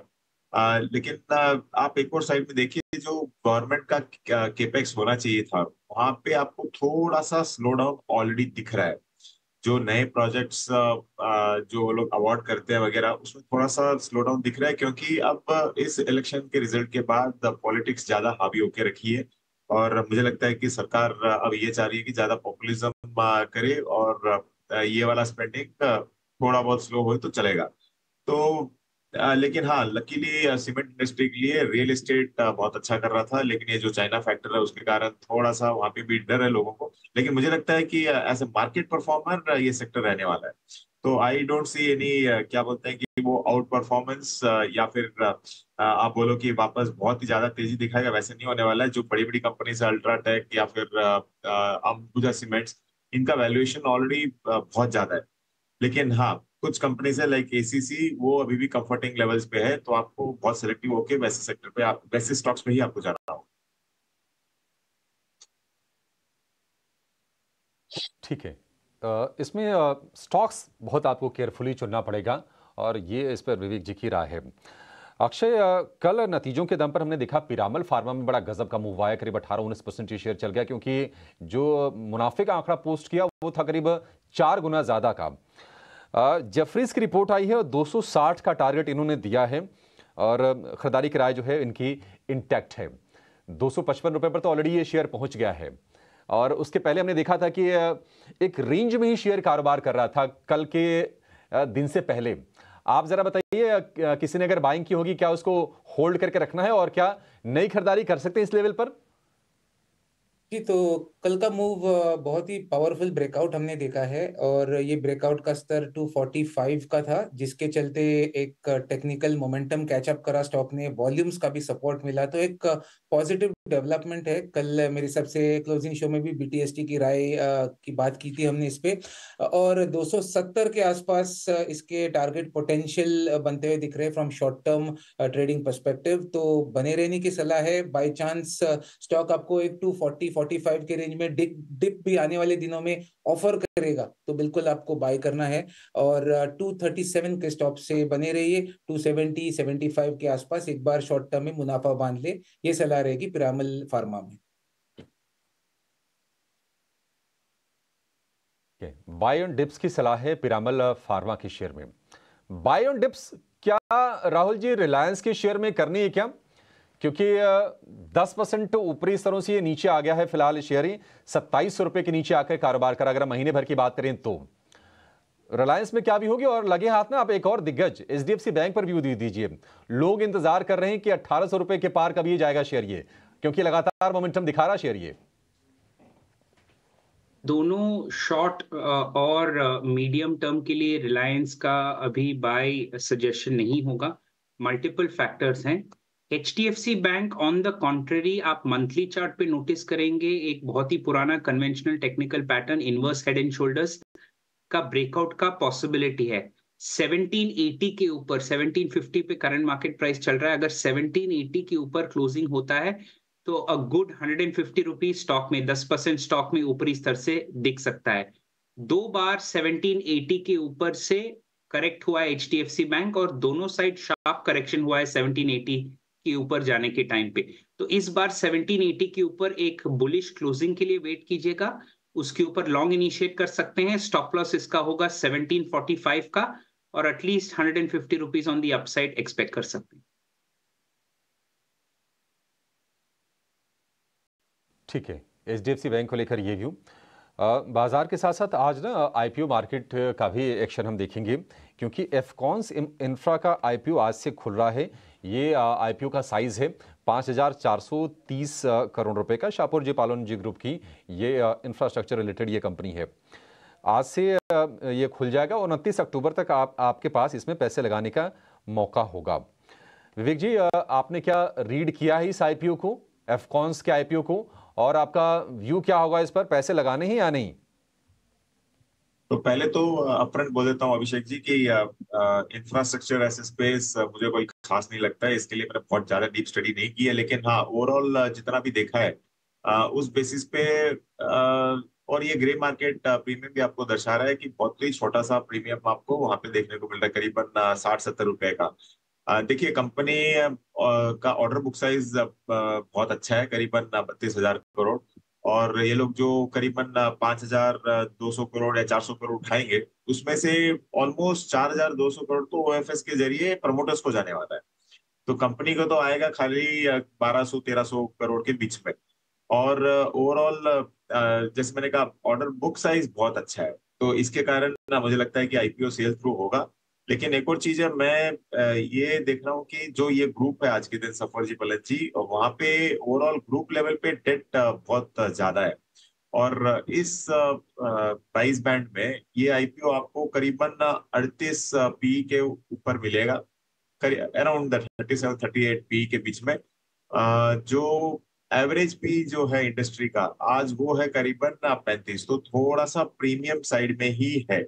हाँ, ये सफुरजी बलौजी ऑलमोस्ट टाटा ग्रुप्स के साथ कंपेयर किया जाता है, तो इसके लिए हो सकता है कि या आईपीओ अच्छी तरह सेल होगा और आपको 60-70 रुपए का लिस्टिंग गेन देखने को मिले। तो बहुत ज्यादा पॉजिटिव नहीं हूँ और नेगेटिव भी नहीं हूँ, लेकिन आज के दिन ये आईपीओ एलएनटी से ज्यादा महंगा लग रहा है प्राइस पॉइंट ऑफ व्यू से। आईपीओ एलएनटी से ज़्यादा महंगा लग रहा है in terms of the valuations, और क्या कुछ फैक्टर्स हैं वो भी हमने विवेक से समझा।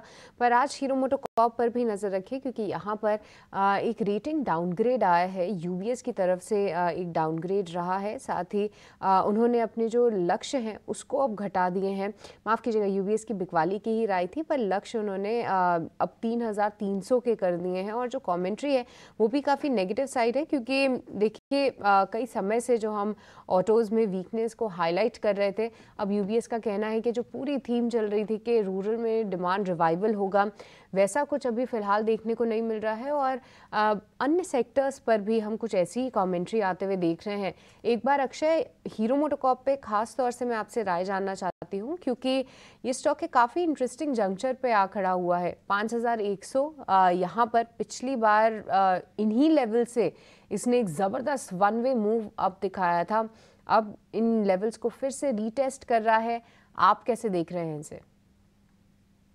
सपोर्ट जोन जो एक इम्पॉर्टेंट शॉर्ट टर्म स्तर है उसको रिविजिट कर रहा है, 5,000 का लेवल है, पर होल्ड करेगा कि नहीं ये क्वेश्चन मार्क है। तो मेरे हिसाब से ये सपोर्ट शायद डे ट्रेडिंग में या शॉर्ट टर्म में होल्ड कर सकता है, बट ओवरऑल जिस तरीके का मोमेंटम है बाजार में, जिस तरीके का सेल ऑफ हम देख रहे हैं ऑटो स्पेस में, तो खरीदारी करने की जल्दबाजी ना करे, थोड़े से स्ट्रेंथ पे बाय करना बहुत जरूरी है। और कम से कम जो एक प्री कंडीशनल बाय पॉइंट आ रहा है वो है 5300 के ऊपर। तो जब तक हीरो मोटो को आगे जाके 53 के ऊपर, 5300 के ऊपर ने संभले, तब तक बाय मत कीजिए। 5,000 एक सपोर्ट जोन बिल्कुल है, वहां पे शायद एक ट्रेडिंग का उछाल मिल सकता है आपको। जिनके पास है उनको 5,000 के नीचे स्टॉप लॉस बना के वेट करना है, बट शॉर्ट टर्म में पहले 5,000 टेस्ट होगा, वहां पे कैसे रिएक्शन होगा वो देखना जरूरी है। बट ब्रॉडर सेटअप देख के शायद प्रोबेबिलिटी ज्यादा लग रहा है कि एक बार सपोर्ट टूट सकता है। चलिए, सेटअप देखना काफ़ी इंटरेस्टिंग रहेगा। अभी इस रिपोर्ट के चलते देखते हैं कि कुछ रिएक्शन किस तरीके से आता है। पर कोलगेट भी कल काफ़ी कमज़ोर रहा नतीजों के बाद। अब जो ब्रोकरेज रिपोर्ट्स आई हैं वहाँ पे जेपी मॉर्गन ने अपने टारगेट घटाए हैं, 3,300 के उन्होंने लक्ष्य कर दिए हैं। एक बार आपसे समझना चाहेंगे अक्षय कि कोलगेट पे क्या व्यू है आपका फ़िलहाल? जी, तो एफएमसीजी कल जैसे मैंने कहा काफी पिटाई हुई और कोई शेयर नहीं बचा इसमें। तो कोलगेट में भी भारी गिरावट थी कल, और एक clear short term down trend में चल रहा है स्टॉक। और अगर यहाँ पे सपोर्ट खोजे कि कहाँ पे थोड़ी सी एक रिस्पाइट बाइंग मिल दिख सकती है स्टॉक में, वो लेवल है करीबन 3090 का। वहां एक स्टॉप ओवर होगा, वहां रिवर्सल की कोई संकेत नहीं होंगे, बस प्राइस का जो फॉल है वो एक बार रुक सकता है वहां पे। तो 3090 एक स्टॉप ओवर पॉइंट है, जिनके पास है उनको 3080 से होल्ड करना है। अगर थोड़ी सी रिकवरी कभी आपको 3400 तक आगे जाके दिखती है, वहां पे एक बार एग्जिट ले ले, पर क्लियरली कोई बाय करने की सलाह फिलहाल कोलगेट पामोलिव में है नहीं।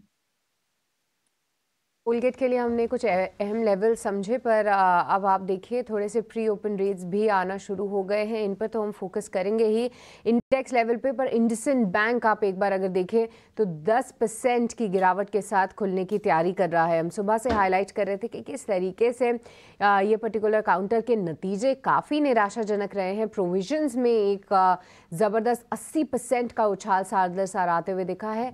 साथ ही ब्रोकरेजेस की तरफ से भी डाउनग्रेड आए हैं, तो 10% यानी कि एफएनओ की बात करें तो ऑलमोस्ट लोअर सर्किट, और उसके बाद फिर सर्किट फ्रीज। फिर देखते हैं कि क्या ये स्टॉक और भी कमज़ोर होता है या फिर कुछ थोड़ी सी बाइंग या फिर रिकवरी आती है निचले स्तरों से।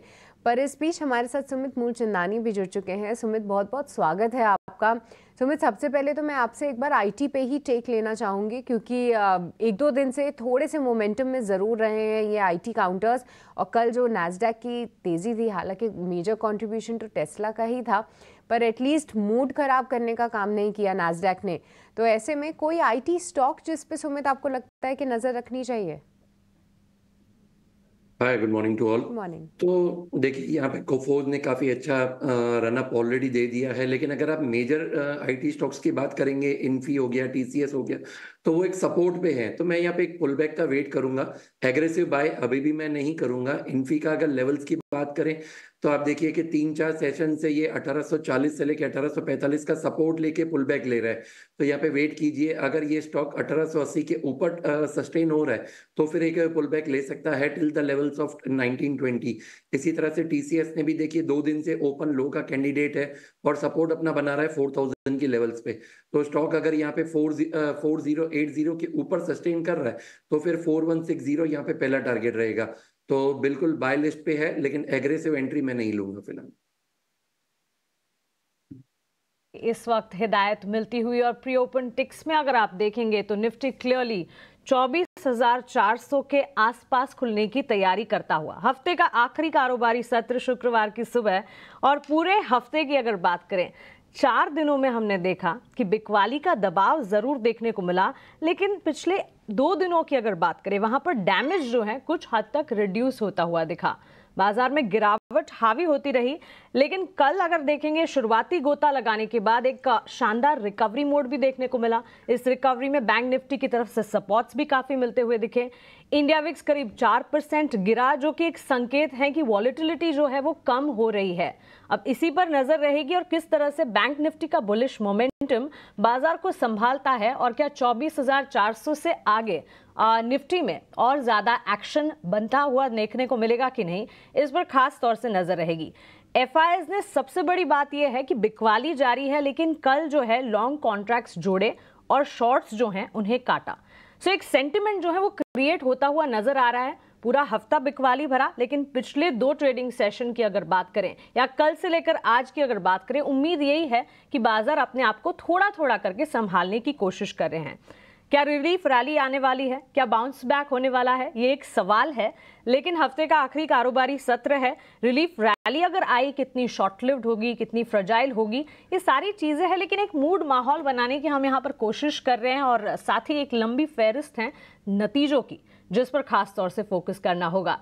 शुक्रवार की शुरुआत में अगर आप देखें, क्लियरली मिले जुले संकेत विदेशी बाजार से जरूर देखने को मिल रहे हैं, लेकिन भारतीय बाजार की शुरुआत में ओपनिंग टिक्स की अगर बात करें, प्री ओपन ट्रेड्स की अगर बात करें, धीरे धीरे हरे निशान के साथ ट्रेंड जो है शुरू होता हुआ नजर आ रहा है। अक्षय हमारे साथ। Akshay, good morning. आपसे एक बार आज जो नंबर्स आने वाले हैं, क्योंकि निफ्टी के करीब 5 कंपनियों के नतीजों की लिस्ट है और साथ ही एफएनओ में भी करीब 8 कंपनियां नतीजे जारी करने वाली है। श्रीराम फाइनेंस ब्याज से आए 20% बढ़ने का अनुमान लगाकर चल रहे। कल इस स्टॉक पर हमारी नजर भी थी। कल मोमेंटम भी स्टॉक में नजर आ रहा था नतीजों से ठीक पहले। चार्ट स्ट्रक्चर आपको कैसे नजर आ रहा है श्रीराम फाइनेंस के?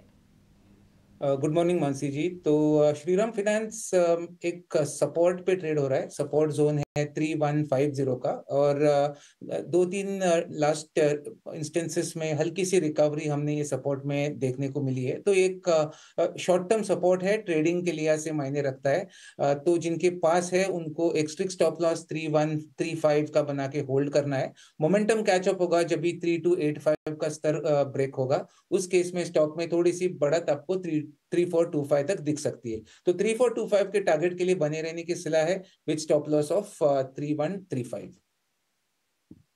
लॉस मेंटेन करके अगर एग्जिस्टिंग पोजीशन है तो उसे मेंटेन करने की राय इस वक्त श्रीराम फाइनेंस के काउंटर में नजर आ रही है। इसके अलावा BEL, JSW स्टील, BPCL जैसी कंपनियों के भी नतीजे आने वाले हैं और इन नंबर्स पर आज के सत्र में फोकस रहेगा। रिजल्ट हैवी तो है ही दिन ना। सुमित, इन स्टॉक्स में से किसी स्टॉक पर टेक्निकली अगर आपका नजरिया बनता हुआ? Good morning. तो यहाँ पे देखिए BEL का आप स्ट्रक्चर अगर देखेंगे तो काफी ये थर्ड टाइम है जो सपोर्ट ले रहा है 265 का। तो ये जो लेवल रहेगा वो करो या मरो का सिनारियो है। अगर 265 के नीचे मुझे क्लोजिंग मिल रही है तो फिर ये आपको डाउनसाइड पॉसिबिलिटी है till the levels of 250 and 238। तो यहाँ पे एक अगर किसी के पास लॉन्ग पोजीशन है तो बिल्कुल स्ट्रिक्ट स्टॉप लॉस के साथ खड़े रहिए और एग्जिट की भी सलाह रहेगी।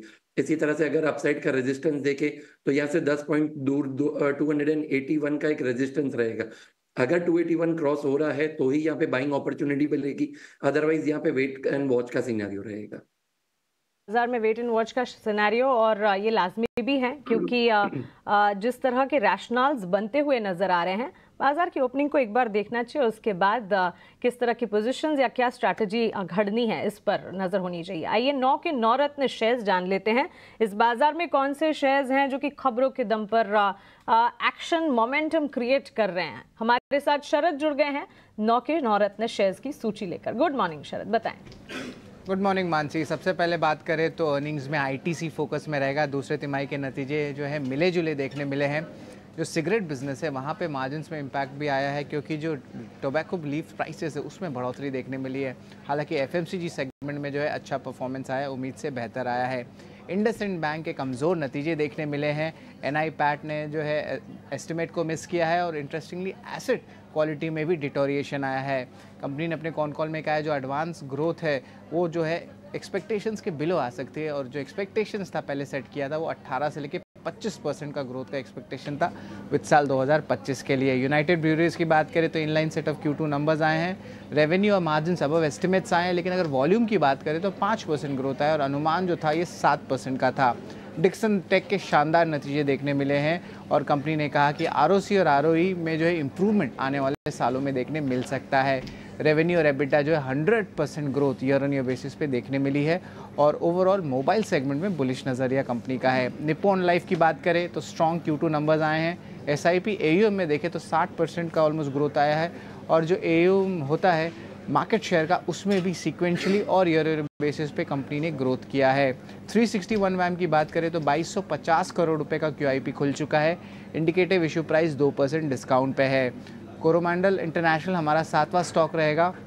यहाँ पे बात करें तो नतीजे तो स्ट्रॉन्ग बहुत आए थे, इसके अलावा लगभग 700 करोड़ रुपए का कैपेक्स प्लान कैपेसिटी एक्सपेंशन के लिए अनाउंस किया गया है।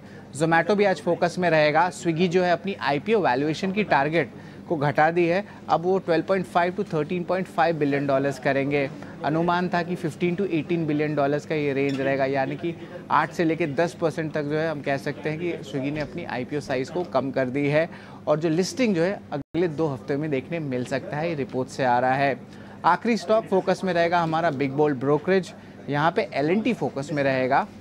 UBS की रिपोर्ट आई है, डाउनग्रेड कर दिया इसको न्यूट्रल से। पहले ये बाई रेटिंग था, जो लक्ष्य है उसको भी 4330 से घटा के ऑलमोस्ट 4000 रुपीज़ पर शेयर कर दिया हो। इसमें 2 बात अहम सामने आती है। आगे जाते हुए एक नियर टर्म आउटलुक जो है कमज़ोर है और ओवरऑल जो है कैश फ्लोज और रिटर्न्स पे जो है किस तरह कंपनी की व्यू पॉइंट रहती है उस पर जो है नज़रिया रहेगा। कॉम्पिटिटिव सिनेरियो जो मिडिल ईस्ट में उस पर भी जो है इम्पॉर्टेंट फोकस रहेगा, बट लार्जली थोड़ी नेगेटिव इम्पैक्ट जो है आज स्टॉक में देखने मिल सकता है। तो ये 9 अहम स्टॉक्स है जो हमारे 9 के नवरत्न के लिस्ट में हैं।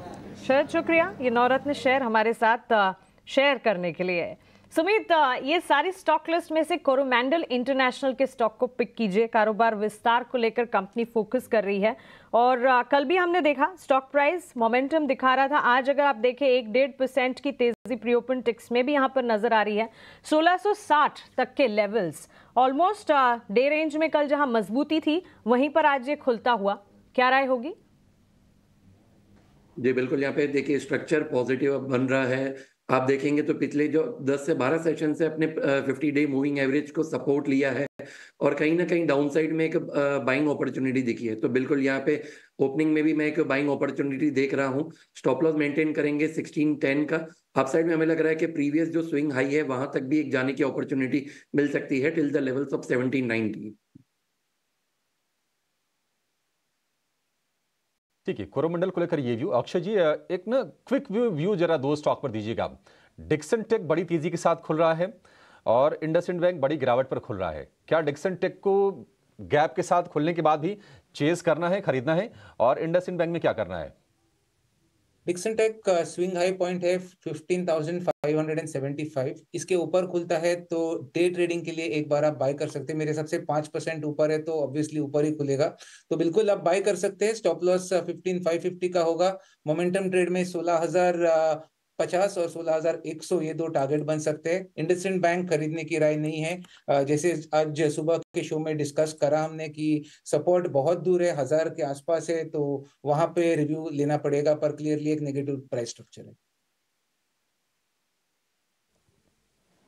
ठीक है, ये आज के दो शेयर, एक तेजी का और एक मंदी का, जहां पर बड़े एक्शन के साथ शुरुआत होगी और दोनों में नतीजों का ही एक्शन है। इंडसइंड बैंक के जो नतीजा है हर पैमाने पर वो कमज़ोर रहे हैं और एसेट क्वालिटी की बात करें तो एसेट क्वालिटी भी थोड़ी सी कमज़ोर हुई है इंडसइंड बैंक की। डिक्सन टेक के बड़े ही शानदार नतीजे आए हैं और अपने ऑल टाइम हाइस के आसपास ही शेयर ट्रेड भी कर रहा है लगातार मजबूती दिखाते हुए। लेकिन चलिए, बाजार खुलने में 1.5 मिनट के आसपास समय रह गया है। आपको बता देते हैं कि कहाँ पर अच्छी शुरुआत होने की उम्मीद है और कहाँ पर थोड़ी सी निराशा आज बाजार में हो सकती है। निफ्टी 18-19 अंकों की हल्की सी तेजी पर खुलने के संकेत दे रहा है। निफ्टी बैंक की बात करें, वहां पर थोड़ी सी नरम शुरुआत हो सकती है। कल की हमने तेजी देखी है निफ्टी बैंक में करीब 300 अंकों के आसपास की। स्टॉक स्पेसिफिक आईटीसी, इसके वॉल्यूम ग्रोथ के नंबर ठीक ठाक थे, हालांकि मार्जिन पर थोड़ा प्रेशर है, लेकिन आय, मुनाफा, ये सारी चीज़ें ठीक हैं। 1% के आसपास की तेजी पर आईटीसी में शुरुआत आज होने की उम्मीद है। एक्सिस बैंक लीडरशिप दिखा रहा फिलहाल, 1.5% की तेजी पर इसकी शुरुआत हो सकती है। इसके अलावा हम कुछ सेलेक्टिव आईटी स्टॉक्स जैसे कि एचसीएल टेक हो गया, विप्रो हो गया, यहां पर 0.5% के आसपास की तेजी पर शुरुआत होने की उम्मीद है। कंजम्पशन की बात करें तो नेस्ले समेत जो तमाम कंजम्पशन वाले शेयर थे, कल सभी के सभी कंजम्पशन वाले शेयर टूटे थे। आज थोड़ी सी हो सकता है कि एक रिलीफ वाली बाइंग उसमें आपको देखने को मिलेगी। नेस्ले करीब 0.5% ऊपर खुलने के संकेत दे रहा और पावर वाले शेयरों की भी कल पिटाई हुई थी। आज हम देख रहे हैं कि पावर ग्रिड करीब हो सकता 0.25% की तेजी पर यह शुरुआत करे। लेकिन एनटीपीसी नतीजे इसके भी कमजोर आए हैं और एनटीपीसी की जो शुरुआत होगी वो होगी करीब 2-2.25% नीचे। कैपिटल गुड्स में एलएनटी पर दबाव के साथ शुरुआत होने की उम्मीद है। एडवांस डिक्लाइन रेशियो फिलहाल ठीक दिख रहा है, 1062-534। देखते हैं शुरुआत किस तरह की होती है, लेकिन इसी तौर पर एफआईएस की बिकवाली के चलते बाजार का मूड पूरी तरह से खराब है और नतीजों से भी बहुत खास सपोर्ट सितंबर तिमाही में के नतीजों से बाजार को मिला नहीं है। बहरहाल शुरुआत बाजार की शांत हुई है, जैसे कि ओपनिंग टेक्स दिख रहे थे। निफ्टी की शुरुआत हुई है करीब 25-30 अंक ऊपर। सेंसेक्स की बात करें तो वहां पर 50 अंकों की बढ़त पर शुरुआत हुई है। निफ्टी बैंक की जो गिरावट रह गई है वो रह गई है 70 अंकों के आसपास की। अगर हम शेयरों की बात करें तो जैसे कि ओपनिंग से विजिबली साफ साफ दिख रहा था, इंडसइंड बैंक आज का सबसे बड़ा एक्सीडेंट नतीजों के चलते 10% टूट गया ये शेयर और फिलहाल हम देख रहे हैं कि इसमें गिरावट हो सकता है कि और अभी बढ़ेगी, लेकिन फिलहाल एक फौरी सा सर्किट भी लगता है थोड़ी देर के लिए। 10% की गिरावट, एनटीपीसी में 1.5% की कमजोरी। ऑटो स्टॉक्स की नरमी लगातार बढ़ रही है। हम देख रहे हैं कि आज एमएनएम, हीरो मोटो, मारुति सुजुकी सारे के सारे गिरावट के साथ ही इन्होंने शुरुआत की है और मारुति सुजुकी पर अक्षय भागवत की सेल कॉल भी थी। कल शाम को आपको एसटीबीटी के तौर पर यह शेयर सजेस्ट किया गया था और आज हम देख रहे हैं कि प्रेशर थोड़ा सा बढ़ता हुआ दिख रहा है मारुति सुजुकी में। बजाज ऑटो, आयशर, ये भी शेयर आज प्रेशर में। श्रीराम फाइनेंस के नतीजों पर आज नजर होगी, करीब 1.25% नीचे ये शेयर कारोबार कर रहा है। तो ऑटो और इंडसइंड बैंक फिलहाल ये जो शेयर हैं बाजार पर प्रेशर बनाने का काम कर रहे हैं। एडवांस डिक्लाइन रेशियो आज थोड़ी बेहतर दिख रही है। 788 शेयर हैं कमजोरी वाले और उसके मुकाबले 1129 शेयर आज मजबूती के साथ कारोबार कर रहे हैं। लेकिन निफ्टी भी अब लाल निशान में फिसलता हुआ 24,400 के नीचे है। 17-18 अंकों के आसपास की गिरावट है और जो सपोर्ट है निफ्टी के लिए वो है 24,350 के आसपास का ही। क्या उसको रिस्पेक्ट करेगा? वो अगर टूटता है तो निश्चित तौर पर 24,200 24,000 तक के दायरे फिर नीचे की ओर खुल जाएंगे। रेजिस्टेंस की बात करें 24,600 अगर नहीं पार होता है तो बाजार के लिए मुश्किलें बनी रहेंगी। तो एक रेंज है फिलहाल, हम अगर देखेंगे 300-350 अंकों के आसपास की इस रेंज पर अब बाजार की नजर रहेगी। वैसे 24,800 का बड़ा ही क्रूशियल सपोर्ट निफ्टी ने ब्रेक किया था, उसके बाद से लगातार हम गिरावट देख रहे हैं। और आज को अगर हम जोड़ लें, अगर हम कमजोरी मान लें इसको अगर शुरुआती, तो ये 5वां सत्र हो जाएगा निफ्टी में कमजोरी का। एक्सिस बैंक करीब 2.5% ऊपर, आईटीसी के शेयर में 2% के आसपास की तेजी अब हो गई है। ये शेयर चल रहा है क्योंकि ये ऑलरेडी काफी ज्यादा करेक्ट हो गया था, 470 रुपए के आसपास का भाव हो गया था 515-20 से गिरते गिरते। आज बैंकिंग में सपोर्ट हम देख रहे हैं कि आईसीसी बैंक से मिल रहा है। कोटक बैंक के शेयर में भी आज हम तेजी देख रहे हैं। तो हो ये रहा है कि आईसीसी बैंक और एचडीएफसी बैंक, इनमें डाइवर्जन लगातार बना हुआ है। एक साथ ये दोनों बैंक चले, बड़ा मुश्किल से हम देख रहे हैं। ये आज निफ्टी बैंक को जो सपोर्ट करने वाले शेयर हैं, एक्सिस बैंक है, आईसीसी बैंक है, कोटक बैंक, एसबीआई और फेडरल बैंक। 12 में से 5 शेयर मजबूती वाले आज हैं और 7 शेयर अभी भी कमजोरी के साथ कर रहे हैं कारोबार। और एचडीएफसी बैंक भी आज थोड़ा सा नरम है, उसके चलते निफ्टी बैंक को हम लाल निशान में जरूर देख रहे हैं। एफएनओ में अगर देखें, लॉरस लैब्स, इसके नतीजे कल आए थे, नतीजे थोड़े से वीकर साइड पर थे, मार्जिन को लेकर थोड़ा प्रेशर था, लेकिन आज शेयर ऊपर दिख रहा है। आरती इंडस्ट्रीज ये ऊपर 2.5%, एल&टी फाइनेंस होल्डिंग ये आज मजबूत है। गोदरेज कंज्यूमर को लेकर रिपोर्ट्स अच्छी आई थी, ये शेयर 2.5% ऊपर कारोबार कर रहा है। United Spirits, Canfin Homes, Pidilite, Motherson, Samvardhana Motherson, ये कुछ शेयर हैं जहां पर आज हम ठीक ठाक तेजी 1 से 1.5% के आसपास की देख रहे हैं। लेकिन एयू स्मॉल फाइनेंस बैंक, इसके नतीजे आए थे, हम देख रहे हैं कि शेयर में करीब 6.5% के आसपास की गिरावट है। कोरोमंडल में प्रेशर है 4-4.5% के आसपास की। कोलगेट कल की गिरावट के बाद आज फिर से गिरावट का शिकार हो रहा है, 3-3.5% टूट गया शेयर ये। बंधन बैंक, कल हम ये सवाल उठा रहे थे कि क्या इसमें अगर रिकवरी आती है तो टिकेगी। आज हम देख रहे हैं कि फिर से दबाव बन रहा है, 2.5% के आसपास की नरमी बंधन बैंक में है। जीएमआर इंफ्रा में कमजोरी है। वोडाफोन आइडिया का शेयर लगातार प्रेशर में आ रहा है, 2% के आसपास की गिरावट हम वोडाफोन आइडिया के शेयर में देख रहे हैं। एमजीएल का शेयर भी 2% की गिरावट के साथ ही कर रहा है कारोबार। एक बार जरा हीट मैप जरा लेकर आइए, देखते हैं कि उसी तस्वीर बाजार की क्या बन रही है, क्योंकि निफ्टी शांत है, 20 अंक ऊपर या 20 अंक नीचे, यही हम देख रहे हैं। वोडाफोन का शेयर देखिए जरूर, अब ये 8 रुपए के नीचे आकर ये कारोबार कर रहा है, तो अपने 52 हफ्ते के सबसे निचले स्तर पर कारोबार कर रहा है। निफ्टी में कुछ हम देख रहे हैं कि आईटी और कंजम्पशन में आईटीसी ये मजबूत हैं, ब्रिटानिया मजबूत है। सन फार्मा के शेयर में भी आज हम तेजी देख रहे हैं और ये शेयर लगातार मजबूत है सन फार्मा का। आईसीसी बैंक का शेयर फिर से 1250 रुपए के ऊपर जाकर कारोबार कर रहा है, लेकिन एल&टी को लेकर दिक्कत है, 1% की आज भी गिरावट हम देख रहे हैं। अब मिड कैप में इमामी में 1.5% की तेजी है, निपॉन लाइफ में 7% का उछाल है, लॉरस लैब्स का शेयर तेज है। कल अडानी विलमार के नतीजे आए थे, 2% कमजोर ये शेयर दिख रहा है और बाकी शेयरों में भी आपको गिरावट दिखेगा। नाल्को का शेयर भी प्रेशर में है। स्मॉल कैप में बड़ी तेजी रेडिको खेतान में है 9% की। इसके अलावा कैनफिन होम्स चल रहा है। साइंट ने नतीजों से पहले ही रिएक्शन दे दिया था और नतीजे इसके मजबूत आए हैं। शेयर फिलहाल 2% ऊपर ही कारोबार करता हुआ दिख रहा है। मणिपुरम में लगातार हम देख रहे हैं कि दबाव है, 2% आज फिर से गिरावट का शिकार हो रहा है शेयर। ये बीच बीच में हल्की फुल्की बाइंग जरूर आती है, लेकिन गिरावट वाला ट्रेंड इसमें बरकरार है। निफ्टी बैंक में axis bank, ICC bank, Kotak bank ये कुछ शेयर हैं जो आज निफ्टी को संभालने की कोशिश कर रहे हैं, लेकिन इंडसइंड बैंक 10% गिरावट इसमें है नतीजों के चलते और निश्चित तौर पर ये आज प्रेशर बनाने का काम कर रहा है। एचडीएफसी बैंक से भी आज सपोर्ट नहीं है, 1750 रुपए के नीचे के भाव हैं। आईटी में Oracle Finance, HCL Tech, Persistent, TCS, Wipro ये कुछ शेयर हैं जो मजबूती वाले हैं और जो शेयर थोड़ा ज्यादा चले थे टेक महिंद्रा, कोफोर्ज, इन्फोसिस, यहाँ पर थोड़े थोड़े से प्रेशर है। टेक महिंद्रा लगातार इस शेयर ने आउट परफॉर्म भी किया है। चलिए अब सीधे चलेंगे अपने एक्सपर्ट्स के पास और उनसे जानते हैं कि इस सुस्ती के बाजार में शांत शुरुआत के बीच शुक्रवार के दिन आपके लिए ट्रेड के मौके कहां पर बन रहे हैं। ओपनिंग ट्रेड लेकर आएंगे।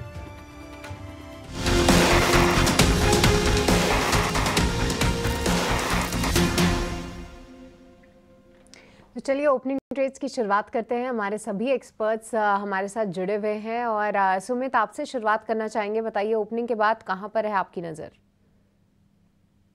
देखिए, एक स्टेबल ओपनिंग मिली हुई है मार्केट को। अगर ये कल का जो लास्ट सेशन था, अगर उसके हाई के ऊपर सस्टेन कर रहा है तो फिर लग रहा है कि एक थोड़ा सा यहाँ पे पुल बैक के चांसेस हैं।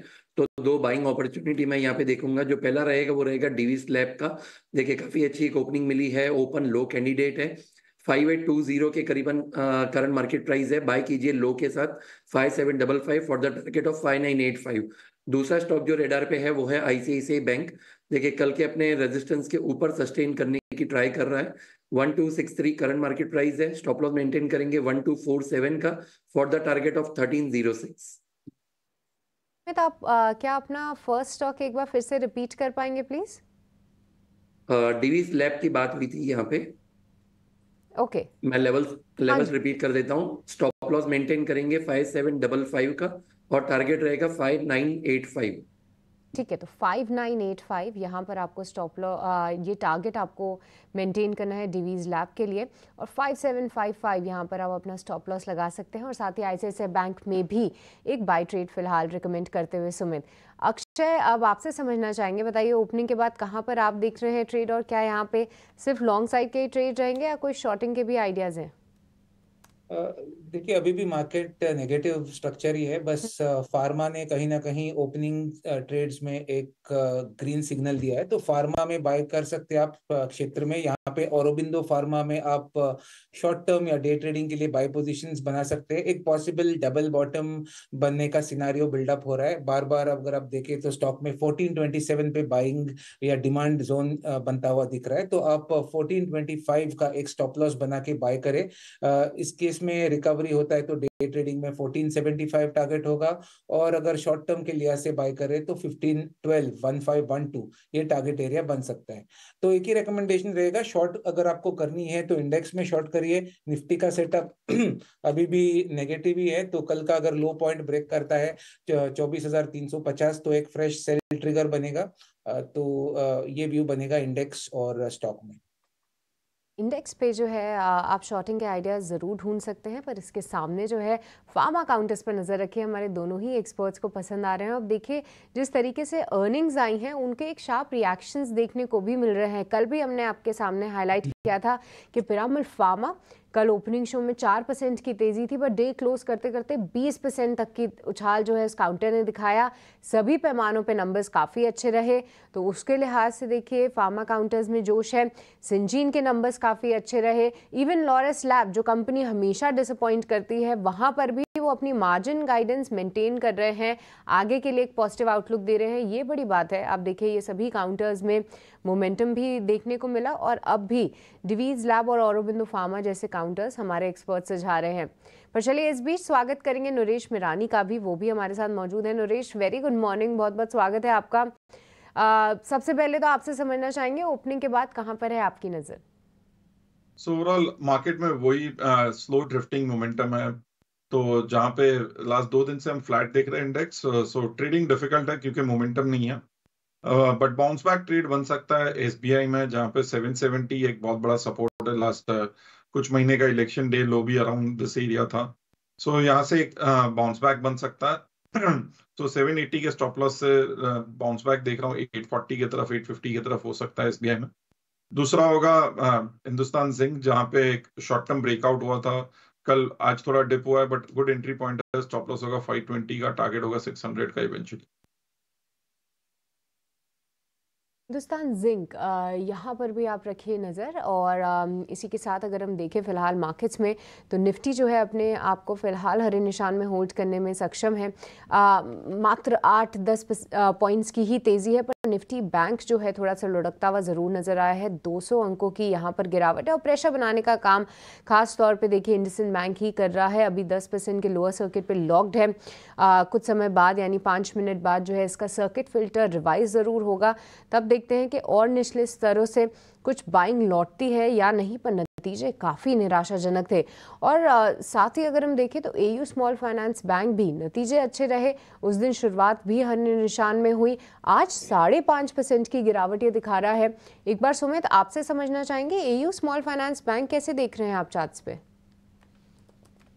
देखिए स्ट्रक्चर वीक है, अपने सभी मूविंग एवरेजेस के नीचे ऑलरेडी डाउन साइड में ट्रेड कर रहा है, कल का क्लोजिंग के नीचे भी अब सस्टेन कर रहा है। तो यहाँ पे जो अब लास्ट एक सपोर्ट है वो 600 का सपोर्ट है। अगर ये 600 का सपोर्ट ब्रेक हो रहा है तो फिर लग रहा है कि यहाँ से 5 से 7% का और भी डाउन साइड दिख सकता है। तो अगर किसी के पास ऑलरेडी होल्डिंग है, एग्जिट की सलाह रहेगी। फिलहाल कोई बाइंग अपट्रेंड मत कीजिए यहाँ पे।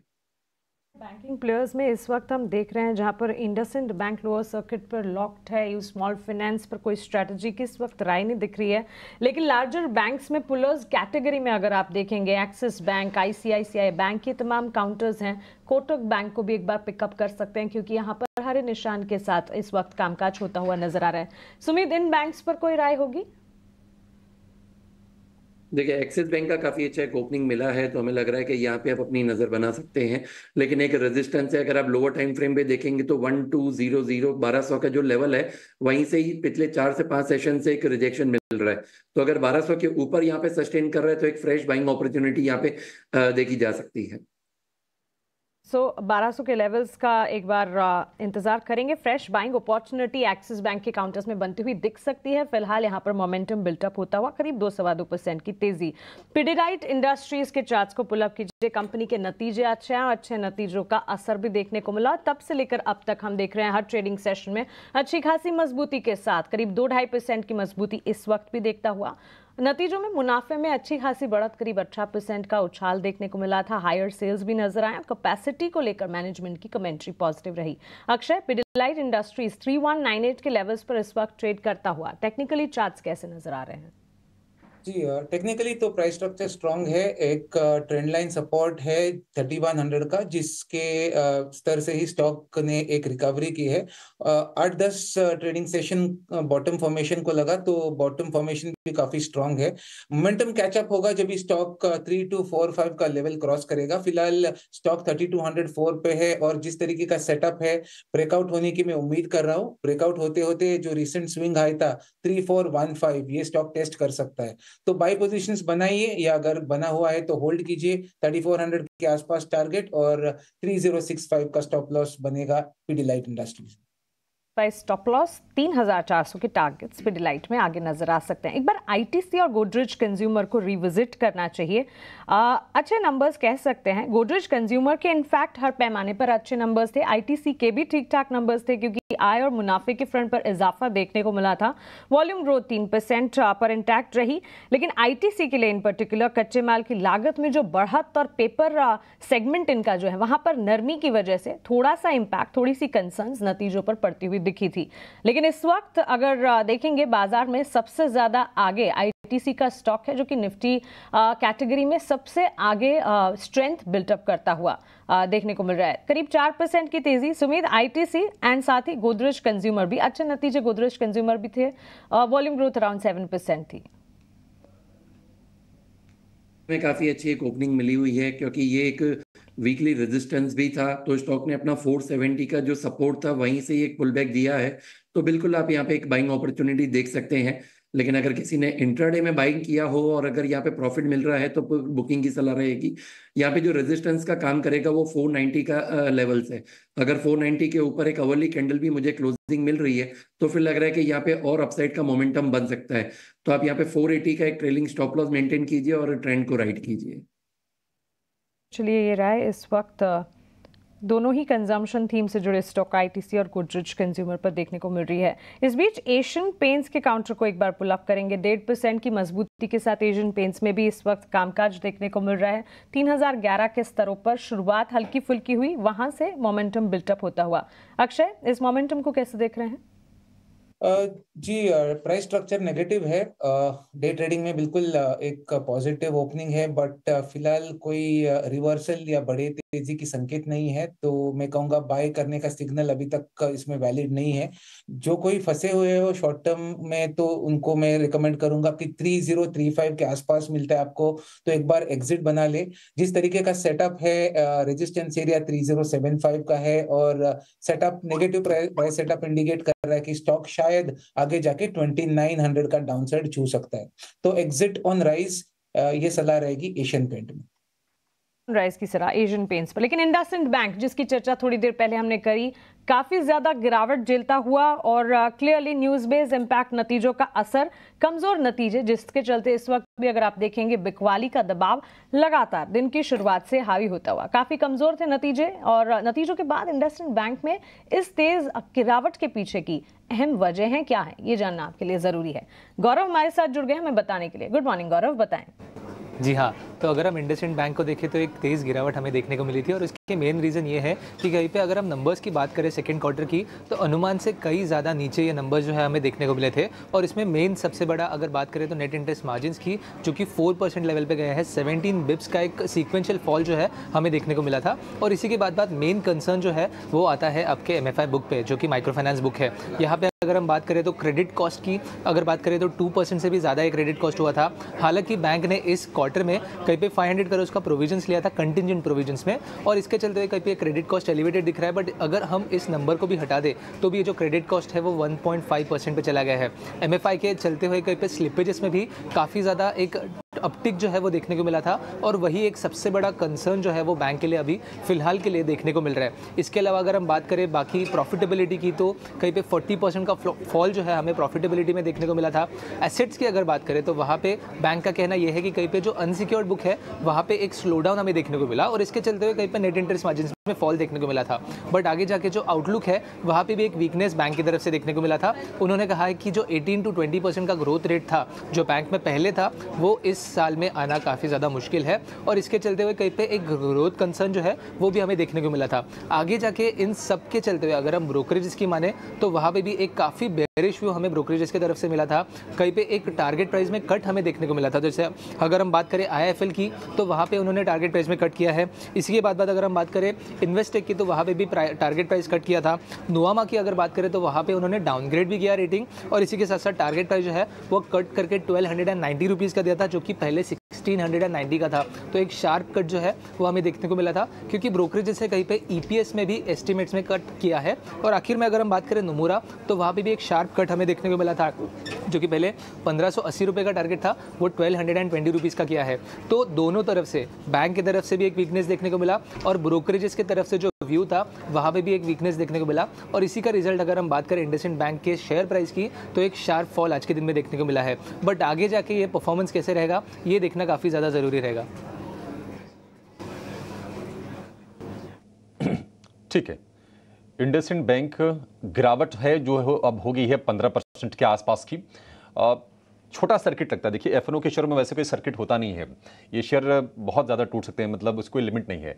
छोटे छोटे अंतराल पर वो सर्किट फिर वो लगते हैं, फिर वो खुलते रहते हैं वो। और अब ये 15% की गिरावट हो गया, 15% के सर्किट पर ये शेयर आ गया है।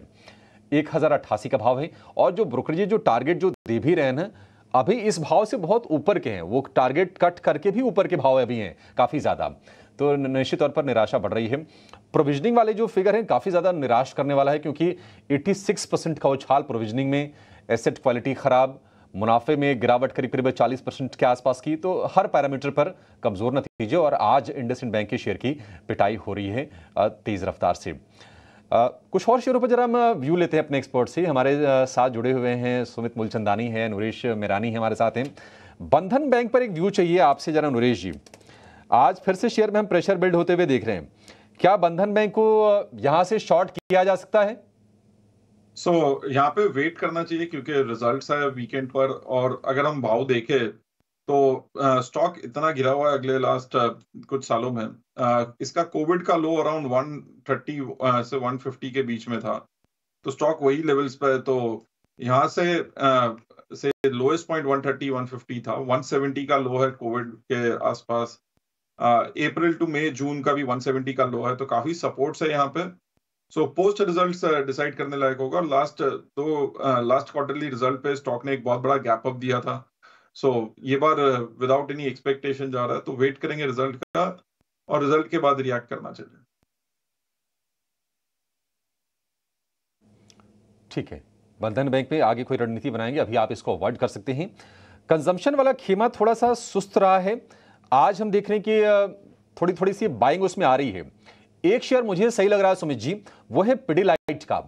आपका क्या व्यू है? कल भी ये शेयर चला, आज भी चल रहा है, क्या इसमें तेजी का कोई ट्रेड बन रहा है? जी बिल्कुल, यहाँ पे एक बाइंग अटेम्प्ट आप देख सकते हैं। लोअर टाइम फ्रेम पे भी स्टॉक ने सस्टेन किया था। जो आप देखेंगे कल का और जो परसों का लो बना है, वहां पे एक बाइंग अपॉर्चुनिटी बन रही थी। तो बिल्कुल आप यहाँ पे करंट मार्केट प्राइस पे बाय कीजिए 3196। स्टॉप लॉस मेंटेन करेंगे 3153 का। अब रेजिस्टेंस की बात करें तो 3220 जो रहेगा वो एक पहला छोटा रेजिस्टेंस का काम करेगा। 3220 के ऊपर अगर स्टॉक सस्टेन कर रहा है तो फिर अपसाइड मोमेंटम 3330 तक भी बन सकता है। तो बिल्कुल यहाँ पे आप बाइंग करके चलिए। ठीक है, पिडिलाइट को लेकर ये व्यू। एक शेयर और स्क्रीन पर लेकर आइए। डिक्सन टेक का नतीजे इसके दमदार आए थे।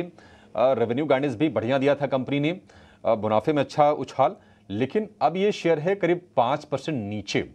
शुरुआत मजबूत थी, उसके बाद ये शेयर टूटा है। प्रॉफिट टेकिंग वाली दिक्कत है या फिर कुछ और ऐसी चीजें? हालांकि जो मुनाफा बढ़ा था ना, उसमें एक वन टाइम गेन भी था, वो हम देखने की कोशिश करेंगे कि वन टाइम उसमें कितना आया था।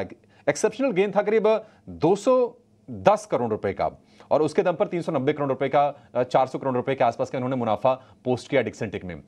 डिक्सन टेक में नरेश जी आप बताइए, ये जो आज डिप आ रहा है, इसको बाय करना है क्या, या फिर अभी थोड़ा शांत होने दें शेयर को?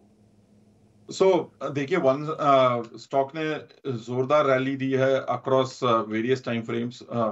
यहाँ पे जब अगर ब्रेकडाउन होगा या शॉर्ट टर्म भी करेक्शन आएगा तो डिप बढ़ा सकता है। रिस्क रिवॉर्ड फेवरेबल नहीं है। लास्ट 3 दिन का लो है 14,800, सो वो स्टॉप लॉस रहना चाहिए अगर बाइंग करना, और शॉर्ट भी करना है तो बिलो 14,800।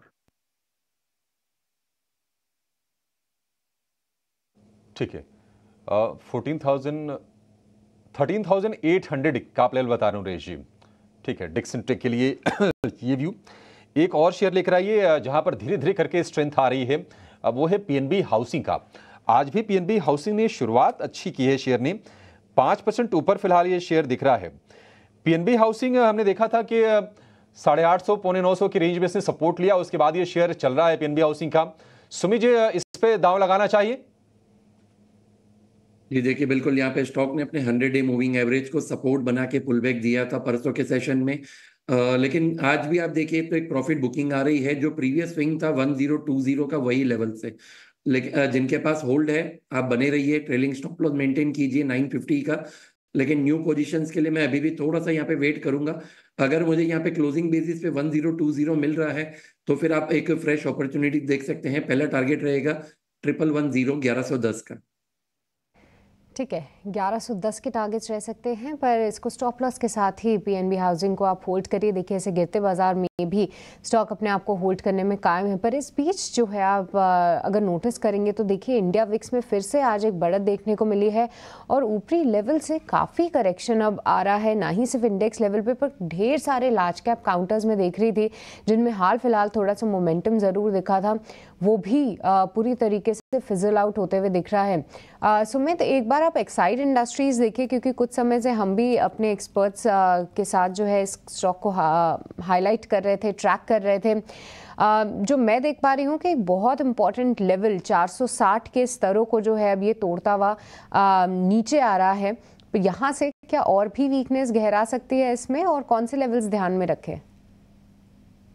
मानसी जी, बिल्कुल देखिए, आज फर्स्ट आवर में ही जो अपने प्रीवियस सपोर्ट्स थे उसको ब्रेक करके डाउन साइड पे यहाँ पे इंडिकेट कर रहा है। अभी भी आप डे लो पे बना सकते हैं। तो एग्रेसिव ट्रेडर अगर कोई है तो बिल्कुल यहाँ पे एक शॉर्ट पोजीशन अपनी बना सकता है।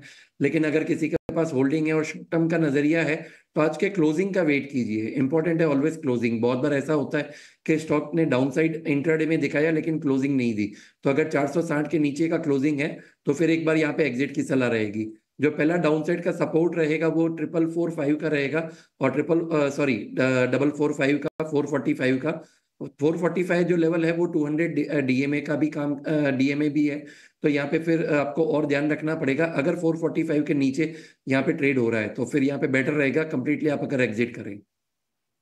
तो अगर 445 के नीचे भी अगर क्लोज होता है तो आपको कम्प्लीटली एग्जिट कर लेना है। पर आज आप क्लोजिंग का वेट ज़रूर करें कि 460 के लेवल्स एक्साइड इंडस्ट्रीज रिस्पेक्ट कर पाता है या नहीं, इस पर ध्यान ज़रूर रहेगा। पर देखिए, मार्केट ऐसे जंक्चर पे है जहाँ पे उम्मीदें काफ़ी हैं कि हालांकि रिकवरी आए या नहीं आए, पर वो आती हुई दिख नहीं रही है। साथ ही कुछ एक स्टॉक्स जो हैं बहुत शार्प रिएक्शन आ रहा है उनका अर्निंग्स पे, तो उसको लेकर जो है ठीक तरीके से व्यू फिलहाल नहीं बन पा रहा है। जी हाँ, वीकनेस है, कमज़ोरी है, बट किन लेवल्स पे शॉर्ट करें उसमें कई बार जो है कुछ लोग फंस भी जाते हैं। पर ऐसे में हमने आपको सुबह हाईलाइट किया था कि हीरो मोटोकॉर्प एटलीस्ट आप देख सकते हैं, क्योंकि यहाँ पे यूबीएस की तरफ से टारगेट प्राइस कट भी आया है। मैं इसको ट्रैक भी कर रही थी, ओपनिंग के बाद यहाँ पे भरपूर मौके मिले अगर शॉर्ट किया होगा तो। उसके बाद ये देखिए 5000 के लेवल्स को अब ये रीटेस्ट कर रहा है। 0.25% की हीरो मोटोकॉर्प में फिलहाल आपको गिरावट दिख रही है। तो ऑटो काउंटर्स तो कमज़ोर है ही, क्योंकि लगातार आप देखिए वीकनेस बरकरार है।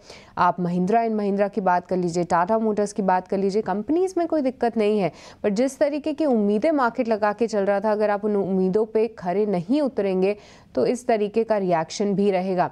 मेटल काउंटर्स में आज मैं देख पा रही हूँ नाल्को भी काफ़ी कमज़ोर है। एक बार सुमित आपसे नाल्को पे राय चाहिए, कैसे देख रहे हैं आप इसको? देखिए, नाल्को अभी भी एक रेंज में है। अगर आप देखेंगे तो पिछले 10 से 15 सेशन से एक सपोर्ट बना रहा है 215 का। हालांकि हायर लेवल से इसको भी प्रॉफिट बुकिंग आया हुआ है, तो यहाँ पे वेट कीजिए। अगर 215 के नीचे का क्लोजिंग मिल रहा है तो फिर एक एग्जिट की सलाह रहेगी। 115 से अगर नीचे की क्लोजिंग मिल रही है तो नाल्को में आप एक एग्जिट करिए। देखिए कुछ एक मेटल काउंटर्स ऊपर ज़रूर आ रहे थे, पर कल भी अगर आप कमोडिटीज़ को इंटरनेशनली ट्रैक करें तो वहाँ पे कोई मोमेंटम नहीं था। तो ऐसे में थोड़ा सा सतर्क हो जाना और भी बेहतर रहेगा, क्योंकि कमोडिटीज़ के रिएक्शंस काफ़ी शार्प रहते हैं। चलिए अब पर स्वागत करते हैं देवांग शाह का भी, वो भी हमारे साथ जुड़ चुके हैं।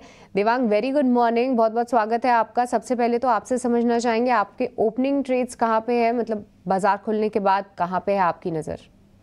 Very good morning. बात करें ओपनिंग ट्रेड्स की तो फर्स्ट यहाँ रहेगा टेक महिंद्रा आईटी स्टॉक्स में हमने देखा है काफी अच्छा एक अपसाइड डायरेक्शन देखने मिला है। उसमें टेक महिंद्रा इसमें continuous stocks height of Horton structure में स्टॉक ट्रेड कर रहा है। ऑल्सो 50-डे मूविंग एवरेज के ऊपर स्टॉक डिसाइसिवली ट्रेड कर रहा है। तो टेक महिंद्रा खरीदने की सलाह रहेगी। स्टॉप लॉस रखना है 1689, टारगेट है 1810। नेक्स्ट स्टॉक भी बाय साइड रहेगा ICICI prudential life insurance. ICICI prudential life की बात करें तो स्टॉक्स में ऑन डेली चार्ट स्टॉक में एक सपोर्ट के पास अपसाइड रिज्यूम किया है।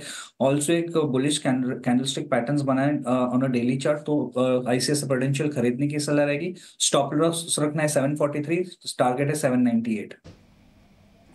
चलिए, तो बिल्कुल टेक महिंद्रा और आईसीआईसीआई प्रूडेंशियल देवांग की तरफ से ये दो स्टॉक कॉल्स हैं जिस पर नजर रखनी होगी। Devang, good morning. Sector performers की अगर बात करें, हम देख रहे हैं ऑटोमोबाइल सेक्टर में बिकवाली का दबाव जो है बिल्कुल नजर आ रहा है। रियल एस्टेट पैक भी इस वक्त हम देख रहे हैं गिरावट हावी होती हुई, लेकिन 3 सेगमेंट्स है जहां से आज बाजार को काफी सपोर्ट मिल रहा है। फार्मा वैसे डिफेंसिव के तौर पर इस पूरे हफ्ते बाजार को संभालने का काम कर रहा था, लेकिन अब इसी सूची में एफएमसीजी भी जुड़ चुका है। अच्छे नतीजों के दम पर कह सकते हैं जो कि कंपनियों के आते हुए देखने को मिले, उससे पूरे सेगमेंट का रुझान जो है वो बदलता हुआ नजर आया। और साथ ही आईटी पैक भी अगर देखें, देखिए विदेशी बाजार में भी हम देख रहे हैं कुछ तमाम नतीजों के हैवी टिकट नंबर्स की शुरुआत हो जाएगी वहां पर भी। और जो नतीजे आने वाले हैं, जो नतीजे पिछले दिनों आए हैं, टेस्ला के नंबर्स भी आए, उसका एक फोकस और वहां से नैस्डैक और इवेंचुअल इम्पैक्ट। वैसे भी भारतीय बाजार के आईटी सेक्टर को विदेशी बाजार की जरूरत इस वक्त नजर नहीं आ रही, लेकिन धीरे धीरे सपोर्ट ही क्रिएट होता हुआ वहां दिख रहा है। फार्मा पैक की भी हम बात करें, और फार्मा सेक्टर में जैसे कि मैंने बताया दिवांग, कल भी हमने देखा अच्छा खासा मूड माहौल बनता हुआ। जब बाजार को जरूरत है डिफेंसिव के तौर पर फार्मा ने काफी हद तक संभाला है। फार्मा, हेल्थ केयर, डायग्नोस्टिक, इस सेगमेंट से कहीं पर नजर बनती है। फार्मा सेक्टर की बात करें, स्टॉक फार्मा सेक्टर एक सपोर्ट के पास है। तो यहाँ से हम ल्यूपिन की बात करें, ल्यूपिन में ओवरऑल जो करेक्शन हुआ, एक इंपॉर्टेंट सपोर्ट जोन के पास से हमें अपसाइड देखने मिला है। On the daily chart stocks ने एक बुलिश एंगल्फिंग पैटर्न बनाया हुआ है, तो यहाँ से ल्यूपिन पे ध्यान रख सकते हैं। स्टॉप लॉस रखना 2100 का, अपसाइड अराउंड 2250 तक के जोन देखने मिल सकता है। 2250 तक के लेवल्स 2151 के आसपास ये स्टॉक ट्रेड करता है, यहां से मजबूती नजर आ सकती है। लेकिन चलिए बाजार पे स्टॉक स्पेसिफिक मूड माहौल कैसा बन रहा है वो हम आपको लगातार बता रहे हैं। इंडेक्स में भी हम लगातार आपको ये बता रहे हैं कि किस तरह के सिनेरियोज क्रिएट हो रहे हैं। लेकिन अब ऑप्शन के चैंपियन हमारे इस खास सेगमेंट का वक्त हो चला है, रुक करते हैं।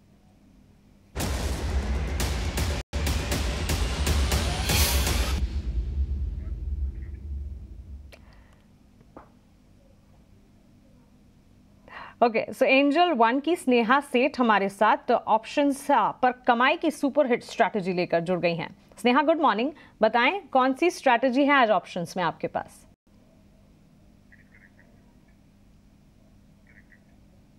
स्नेहा, क्या आप मुझे सुन पा रही हैं? चलिए, स्नेहा से एक बार फिर से जुड़ने की कोशिश होगी, उनसे उनकी ऑप्शन की कमाई की रणनीति जो है, ऑप्शन स्ट्रैटेजी हम लेंगे। लेकिन इस बीच कुछ और स्टॉक्स, कुछ और काउंटर्स का रुख करते हैं और हैवी वेट्स में रिलायंस इंडस्ट्रीज पर सुमीत एक बार राय जानना चाहूंगी। पूरा हफ्ता निकल गया और कुछ खास मजा रिलायंस इंडस्ट्रीज को अगर देखें, भले ही शुरुआत कमजोर किसी हफ्ते की में होती है, लेकिन रिलायंस इंडस्ट्रीज अपने आप को वापस संभाल जरूर लेता है। 2673 के लेवल्स पर इस वक्त ये ट्रेड करता हुआ और इसी हफ्ते में हमने कल की क्लोजिंग 2680 के आसपास ही देखी है।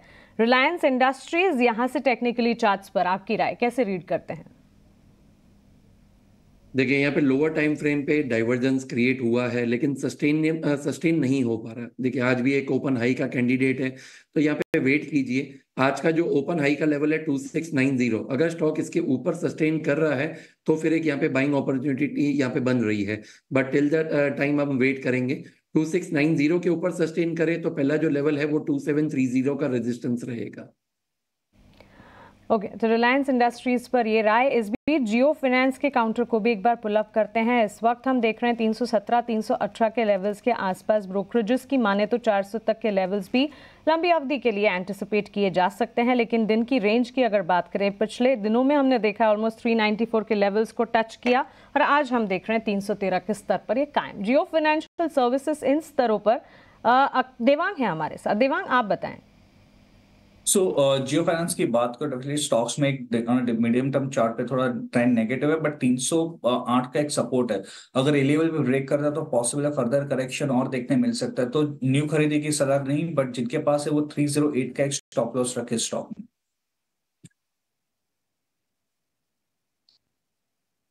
308 रुपए का स्टॉप लॉस आप लगा के चलिए जियो फाइनेंशियल सर्विसेज के लिए। बाजार पर नजर डालते हैं, थोड़ा सा और कमजोर हो गया बाजार, 80 अंकों के आसपास की गिरावट है। इसलिए सुबह हम कह रहे थे कि देखिए ग्लोबल संकेत आपके काम नहीं आएंगे। काम क्या आएगा? जिस दिन ये कन्विक्शन आ गया कि नहीं एफआईज की अब होल्डिंग बढ़ रही है, एफआईज की जो बिकवाली है वो रुक गई है, बाजार उसी दिन से एक संकेत दे देगा कि अब जो भी बिकवाली हो रही है उस पर दी एंड होने की शुरुआत हो गई है। लेकिन अभी 24,300 के आसपास जाकर बाजार खड़ा है। 24,300 अगेन एक छोटा सा हम कह सकते हैं सपोर्ट है। ये अगर ब्रेक होता है 200 से 300 अंकों के दायरे फिर से निफ्टी में खुलते हुए दिख जाएंगे। निफ्टी बैंक में जो कल की जो तेजी थी ना, वो सारी की सारी हवा हो गई है। करीब 600 अंकों की गिरावट निफ्टी बैंक में है और बड़ा क्रूशियल एक सपोर्ट था, उसको हालांकि बार बार रेस्पेक्ट किया। देखते हैं क्लोजिंग बेसिस पर किस तरह का आंकड़ा आता है। लेकिन 51,000 के नीचे जाकर निफ्टी बैंक कारोबार कर रहा है और आज डिसरप्टर इंडसइंड बैंक है, करीब करीब 15% नीचे ये शेयर कारोबार कर रहा है और 12 में से सिर्फ 3 शेयर आज मजबूती के हैं। और जो मजबूती है एक्सिस बैंक में जो 2-2.5% की दिख रही थी वो रह गई है 1.25% के आसपास की, और आईसीआईसीआई बैंक, कोटक बैंक में हल्की हल्की सी तेजी है। अदरवाइज एचडीएफसी बैंक थोड़ा थोड़ा कमजोर हो रहा है। एसबीआई, एयू स्मॉल फाइनेंस बैंक, बीयूबी, ये कुछ बैंक्स हैं जो आज बाजार पर दबाव बनाने का काम निश्चित तौर पर करते हुए दिख रहे हैं। एक शेयर कंजम्पशन स्पेस से जरा लेकर आएंगे। हालांकि नंबर में इसके मार्जिन को लेकर दिक्कतें आई थी और कल भी हमने देखा था शेयर टूटा था, वो है कोलगेट पामोलिव का। आज जो गिरावट है वो हो गई है करीब करीब 5% के आसपास की और लगातार ये कमजोरी का शिकार हुआ है शेयर। सुमित जी, क्या लोअर लेवल पर कहीं कोलगेट को हाथ लगाना है या फिर अभी शेयर अभी और नीचे जाएगा? शॉर्ट तो मुझे नहीं लगता कि आप रिकमेंड करेंगे इसमें। नहीं, बिल्कुल। आप डेली में भी देखेंगे तो ओवरसोल्ड की पोजीशन आ चुकी है। तो जिनके पास अगर कोई शॉर्ट पोजीशन है तो आप ट्रेलिंग स्टॉप लॉस यूज कीजिए। अदरवाइज डाउन साइड में एक जो फर्स्ट लेवल यहाँ पे अटेम्प्ट हो सकता है डेट इज 2985 जो 200 डे मूविंग एवरेज है। और अगर आप टेक्निकली भी देखेंगे तो यहाँ पे 2970 का जो लेवल है वो एक सपोर्ट का काम कर सकता है। तो अगर वहां पे स्टॉक में कोई भी एक रिवर्सल मिल रहा है लोअर टाइम फ्रेम पे तो एग्रेसिव ट्रेडर यहाँ पे एंट्री ले सकते हैं। अदरवाइज मैं यहाँ पे कंप्लीटली अवॉइड का ही सिनेरियो रखूंगा। ठीक है, अवॉइड करने की सलाह है कोलगेट पामोलिव को। 50,800 के आसपास जाकर निफ्टी बैंक खड़ा हो गया है। गिरावट हो गई है 700 अंकों की, गिरावट बढ़ रही है और निफ्टी आज के सत्र में पहली बार इसमें गिरावट 100 अंकों से ज्यादा की हुई है। 24,300 के नीचे स्लिप होता हुआ 0.5% के आसपास की गिरावट, लगातार 5वां सत्र जब हम बाजार में गिरावट देख रहे हैं। और अगर आप हाई से देखेंगे ना, मतलब 26,200 के ऊपर का हाई बना था, रिकॉर्ड हाई था, वहां से करीब अब 2000 पॉइंट निफ्टी नीचे आके कारोबार कर रहा है। 113 अंकों की गिरावट निफ्टी में इस वक्त दिख रही है। प्रेशर लगातार बढ़ता हुआ दिख रहा है और इंडसइंड बैंक में जो छोटा सर्किट एक 15% पर था, फिर से वो खुला है और स्टॉक फिर से नीचे आ रहा है। अब जो गिरावट है 16% के आसपास की हो गई है। इसके अलावा हम देख रहे हैं कि ऑटो स्टॉक्स में लगातार कमजोरी है। M&M, हीरो मोटो ये कमजोर हैं।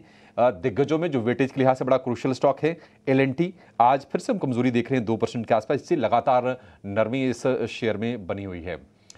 एक काम करते हैं, बाजार चलता रहेगा और पहली बार नहीं है कि बाजार टूट रहे हैं, पहले भी कई दफा हुआ, बाजार रिकवर भी करते हैं। तमाम बड़ी बड़ी चिंताओं को छोड़ के पीछे आए हैं, लेकिन जश्न नहीं रुकना चाहिए। दिवाली पर सबकी नजर है और दिवाली का बोनस शेयर आपको हम रोज दे रहे हैं अपने टेक्निकल एक्सपर्ट्स के माध्यम से, और आज भी हमारे एक्सपर्ट तैयार हैं दिवाली बोनस के साथ।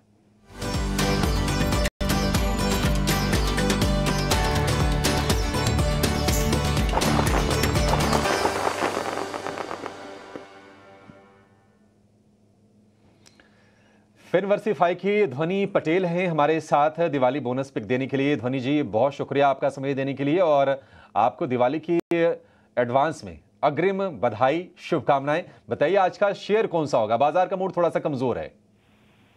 गुड मॉर्निंग, सभी को मेरी तरफ से भी दिवाली की हार्दिक शुभकामनाएं। फेस्टिव सीजन है, मार्केट का यहाँ पे मूड थोड़ा सा ऑन द डाउन साइड देखने को मिल रहा है, तो फोकस यहाँ पे हेल्थ केयर कंपनी से उनकी तरफ जाता है मेरा। एस्टर डीएम का स्टॉक है वो यहाँ पे मुझे पसंद आ रहा है। अगर आप वीकलीज पे देखें तो स्ट्रक्चर के अंदर एक ब्रेकआउट देखने को मिल रहा है, जहाँ पे प्रीवियस स्विंग हाई जो यहाँ पे 440 का बना था उसके ऊपर वीकली बेसिस पे हम अभी फिलहाल के लिए सस्टेन कर रहे हैं, तो इसके अंदर खरीदारी करके चलने की सलाह रहेगी। 500 से 520 रुपए तक का इसका लक्ष्य रहेगा। स्टॉप लॉस आपको 415 का लगा के चलना है। तो दिवाली के फेस्टिव में फोकस थोड़ा सा डिफेंसिव साइड पे रखें, यही मेरी सलाह रहेगी। ठीक है, ध्वनि की तरफ से Aster DM health care turn around नतीजे आए थे इनके दूसरी तिमाही में, और कल हमने देखा था शेयर में 13-14% का जबरदस्त उछाल था। शेयर ये 450 रुपए के ऊपर जाकर ये कारोबार कर रहा है। 500-520 रुपए तक के टारगेट, 415 के स्टॉप लॉस के साथ। ये हम टेक्निकल एक्सपर्ट से आपको ना थोड़े शॉर्ट टर्म वाले ही शेयर जान रहे हैं जो इस दिवाली के लिए काम करेंगे। बाकी दिवाली की तैयारी और भी हम करा रहे हैं लगातार आपके लिए, लॉन्ग टर्म के भी शेयर आपको हम बता रहे हैं, लेकिन फिलहाल ये शेयर आपके लिए कह सकते हैं कि शॉर्ट टर्म ट्रेड के लिहाज से बोनस पिक है। ये बोनस मलाई थोड़ी ऊपर की, तो एस्टर डीएम में आपके लिए खरीदारी करने की सलाह है ध्वनि की तरफ से। ध्वनि, बहुत शुक्रिया आपका समय देने के लिए और ये शेयर सजेस्ट करने के लिए। कुछ और शेयर जहां पर गिरावट बढ़ी है उसमें हम देख रहे हैं कि वोडाफोन आइडिया और नीचे जा रहा है। 8 रुपए के भी नीचे जाकर अब ये 4% कमजोर है। वोडाफोन आइडिया पर एक व्यू चाहिए, मतलब लगातार कमजोर, कहां 18 रुपए और कहां अब 8 रुपए। शेयर ये 7.25 रुपए का हो गया। सुमित जी, कितना गिरेगा अभी शेयर ये?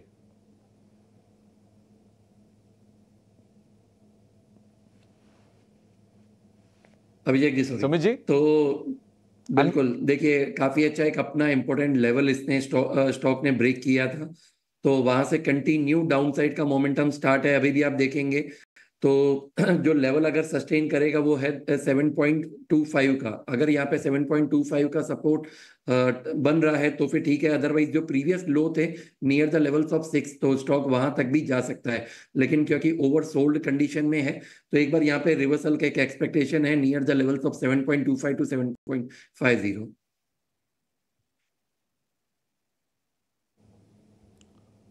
ठीक है, 7.25 से 7.5 रुपए के रेंज में शेयर गिर के जा सकता है। लगातार गिरावट हो रही है। अच्छा देखिए, कई सारी चीज़ें हुई है। एफपीओ भी इनका आया था, उस एफपीओ भाव से तो बहुत नीचे ये शेयर है। फंड रेज को लेकर अल्टीमेटली ना मेरा जो मानना है व्यक्तिगत तौर पर, बिजनेस ही चीज़ें चलती हैं। सरकार की कोशिश ज़रूर है कि ये डुओपोली न रहे टेलीकॉम सेगमेंट में। सरकार की बड़े स्टेक वाली कंपनी फिलहाल वोडाफोन आइडिया है, लेकिन सब्सक्राइबर लगातार घट रहे हैं। टैरिफ हाइक लिया, सब्सक्राइबर थोड़े से और दूर हो गए इस कंपनी से। 5G को लेकर तमाम दिक्कतें हैं, तो उसके चलते लगातार स्टॉक की पिटाई हो रही है। 8 रुपए के भी नीचे जाके ये शेयर कारोबार कर रहा है। एक और स्टॉक, उस पर व्यू जानना चाहेंगे आपसे सुमित जी, वो है BHEL का। BHEL में नया शॉर्ट करना है या फिर इसको अवॉइड करें? और हम देख रहे हैं कि बीएचईएल समेत पूरा का पूरा जो कैपिटल गुड्स वाला खेमा है ना, उसमें एलएनटी को भी रख लीजिए। LNT, ABB, Siemens, Cummins, BHEL, ये तमाम शेयर टूट रहे हैं। बीएचईएल में क्या शॉर्ट करना है, और इसके अलावा अगर कहीं मौके बनने वो भी आप हाईलाइट कर दीजिए। अभिषेक जी, फ्रेश शॉर्ट तो मुझे यहाँ पे नहीं लग रहा है, लेकिन बिल्कुल जिनके पास पोजीशन है आप एक ट्रेलिंग स्टॉप लॉस के साथ बने रहिए।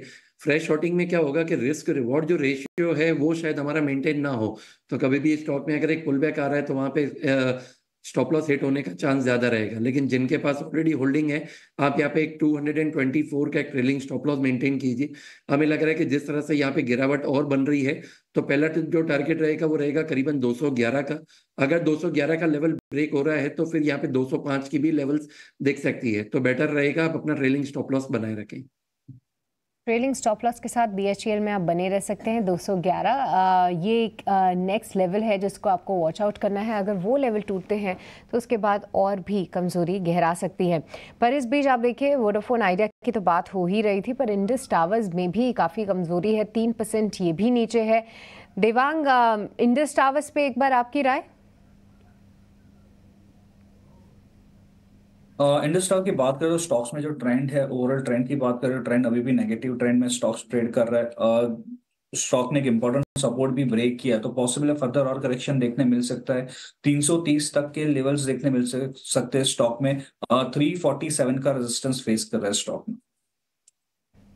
ठीक है, 330 के भी लेवल्स जो है इंडस टावर्स आपको दिखा सकता है। ये स्टॉक भी काफ़ी कमज़ोर दिख रहा है, पर जिस तरीके से वीकनेस जो है आपके सभी मेटल काउंटर्स में आई है, इस पर भी आप नज़र रखिए। क्योंकि देखिए, एक ये भी चीज़ चल रही है कि जिस तरीके से चाइना के स्टिमुलस को लेकर अनाउंसमेंट्स आए हैं, वहाँ पर इतना ज़्यादा एक्साइटमेंट नहीं है। कुछ एक एक्सपर्ट्स ने उसको लेकर अब हाईलाइट करना भी शुरू कर दिया है। हालांकि थोड़ा बहुत फंड फ्लो ज़रूर हुआ है, बट अभी भी कुछ समय देना पड़ेगा जहाँ पे उनके मैक्रो के डेटा को हम आके और फिर उसके बाद जो है बड़े दिग्गज इस पे अपनी कॉल देंगे।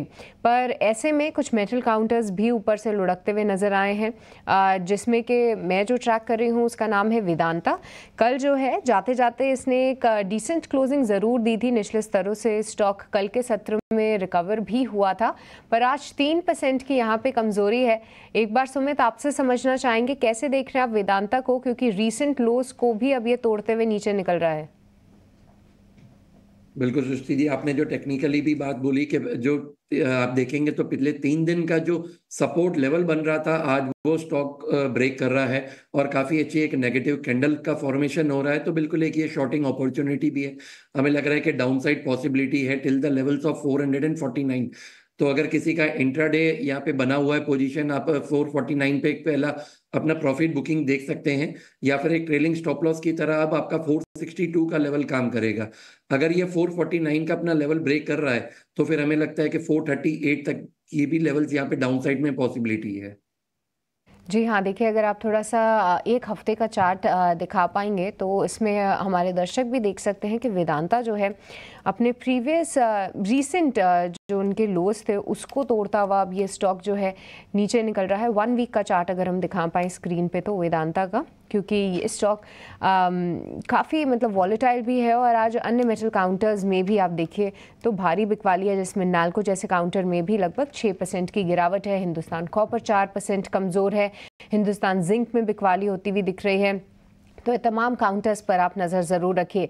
एक्साइड इंडस्ट्रीज, इसकी कुछ समय पहले भी हमने बात करी थी, वहाँ पर भी वीकनेस गहराती हुई अब 3% की यहाँ पे कमज़ोरी है। इसके अलावा बंधन बैंक भी लगभग 4% लुढ़कता हुआ नज़र आ रहा है।